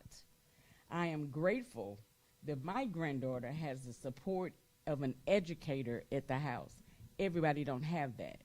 However, with that additional support that she receives academically, she would be behind 2 consecutive years because of the inconsistent learning and instruction that she so deserves to receive. This is not about one child, though. Even though this is her final year in the middle school, I do not want another student to have a similar experience, nor do I want any parent to question whether consistent, high-quality instruction is truly taking place. At the end of the day, I understand, again, I always voice that I am only one voice of 7, but I also recognize our total responsibility as a board. We agreed on the moral purpose that all children will receive high access to quality teachers, a high-quality leader, and a supportive learning environment. We, as a board, committed that we would not allow achievement gaps in the North Little Rock School District, not just for some schools, but for all schools. The state is requiring a change. I believe we should advocate for it now and not later. Thank you. Is there a motion? For what? Madam President, Yes, ma'am. I also move that we accept the restructuring and reorganization of the North Little Rock School District Middle School. Second. It has been properly moved in second that we approve the fiscal year 27 middle school restructuring and reorganization plan proposal, with the caveat that we would list principal as what that position Within will the be job description. Sure. in the job description. Any discussion? Roll call, Ms. Rhonda. Dr. Redis, Yes. Mrs. Walker, Yes. Mrs. Temple, Yes. Mrs. Williams. No. It is 3-1, so it passes. Thank you. Thank you. We are down to phone replacement system. Is there a, Miss, oh, I'm sorry. Yes, you can come back. Madam President, Yes, ma'am. I also move that we accept the phone replacement for 25-26. Second. It has been properly moved in second that we approve the phone replacement system as presented before at the last board meeting. Any discussion? All those in favor say aye. Aye. Any opposed? It passes. Declaration of intent for a contract incentive that was presented. Madam Chair, Yes, ma'am. I move we accept the State Partnership Project Board Resolution. Hold on, you skipped one. Go to 12.3. Oh, I jumped ahead. The declaration of Oh. intent for contract incentive. Okay. I move that we accept the Declaration of Intent for Contract Incentive as presented tonight. Second. It's been properly moved in second that we accept the, approve the declaration of intent for a contract incentive. Is there any discussion? All those in favor say aye. Aye. Any opposed? Yes. Roll call, Ms. Rhonda. Dr. Redis, Yes. Mrs. McLean, Yes. Mrs. Walker, Yes. Mrs. Temple, Yes. Mrs. Williams. No. It is 4-1 yes, so therefore it passes. We're down to State Partnership Project Board Resolution. That's the one I tried to do a minute ago, Madam Chair. I move we accept the State Partnership Project Board Resolution. Second. It's been properly moved in second that we accept the State Partnership Project Board Resolution. Any discussion? All those in favor say aye. Aye. Any opposed? It passes. Madam Previous President, board, yes, ma'am. I so move that we accept January 22nd, February 5th, and February 12th of the minutes. Second. Second. It's been properly moved in second that we accept the previous board minute meetings as stated. Any discussion? All those in favor say aye. Aye. Any opposed? It passes. Consent agenda. Madam President? Yes, ma'am. I so move that we accept the consent agenda. Second. It's been properly moved in second that we accept the consent, approval of the consent agenda with the listed items. Any discussion? All those in favor say aye. Aye. Any opposed? It passes. We are down to executive closed session. Here we go.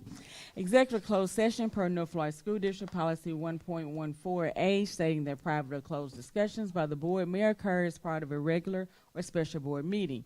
Executive sessions may be held only for the purpose of considering employment, appointment, promotion, demotion, disciplining, or resignation of an employee, or to discuss matters of pupil punishment. If requested by the parent or legal guardian, no resolution, agreement, or motion considered in the executive session shall be legally binding unless the board reconvenes in public session and presents the item for a vote of the membership. Finally, Arkansas Code Title 25, Chapter 19, Section 106(2)(c)(1) states the specific purpose of the executive session shall be announced in public before going into the executive session.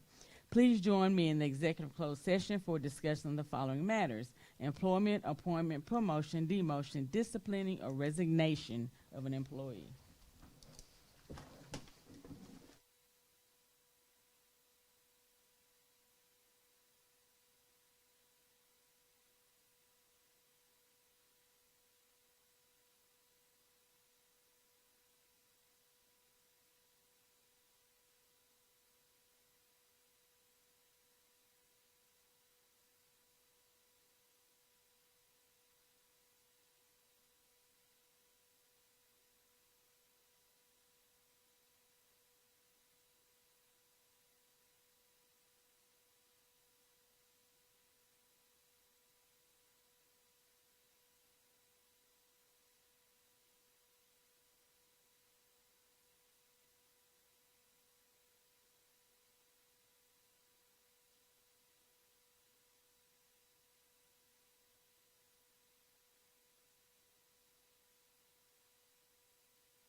We are back in session. Is there a motion? Madam President? Yes, ma'am. I so move that we accept the employment of personnel as discussed.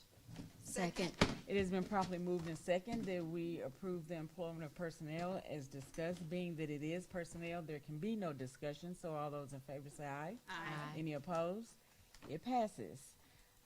Acknowledgements, here we go again. I hate it for my babies. I hope that they're listening, but I didn't do it last time, and I got to do it this time. At least it'll be on record that I did what I was supposed to have done, which is we went to Crestwood, and we had Mason, Max, Gabe, Violet, Naomi, Maggie, Macy, and Candace as our ambassadors.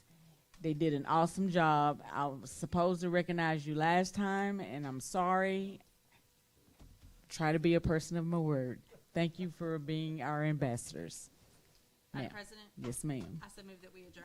Second. It's been properly moved and second that we adjourn. Any discussion? No. All those in favor say aye. Aye. Any opposed? We're done. I wanted to stay till 10. No.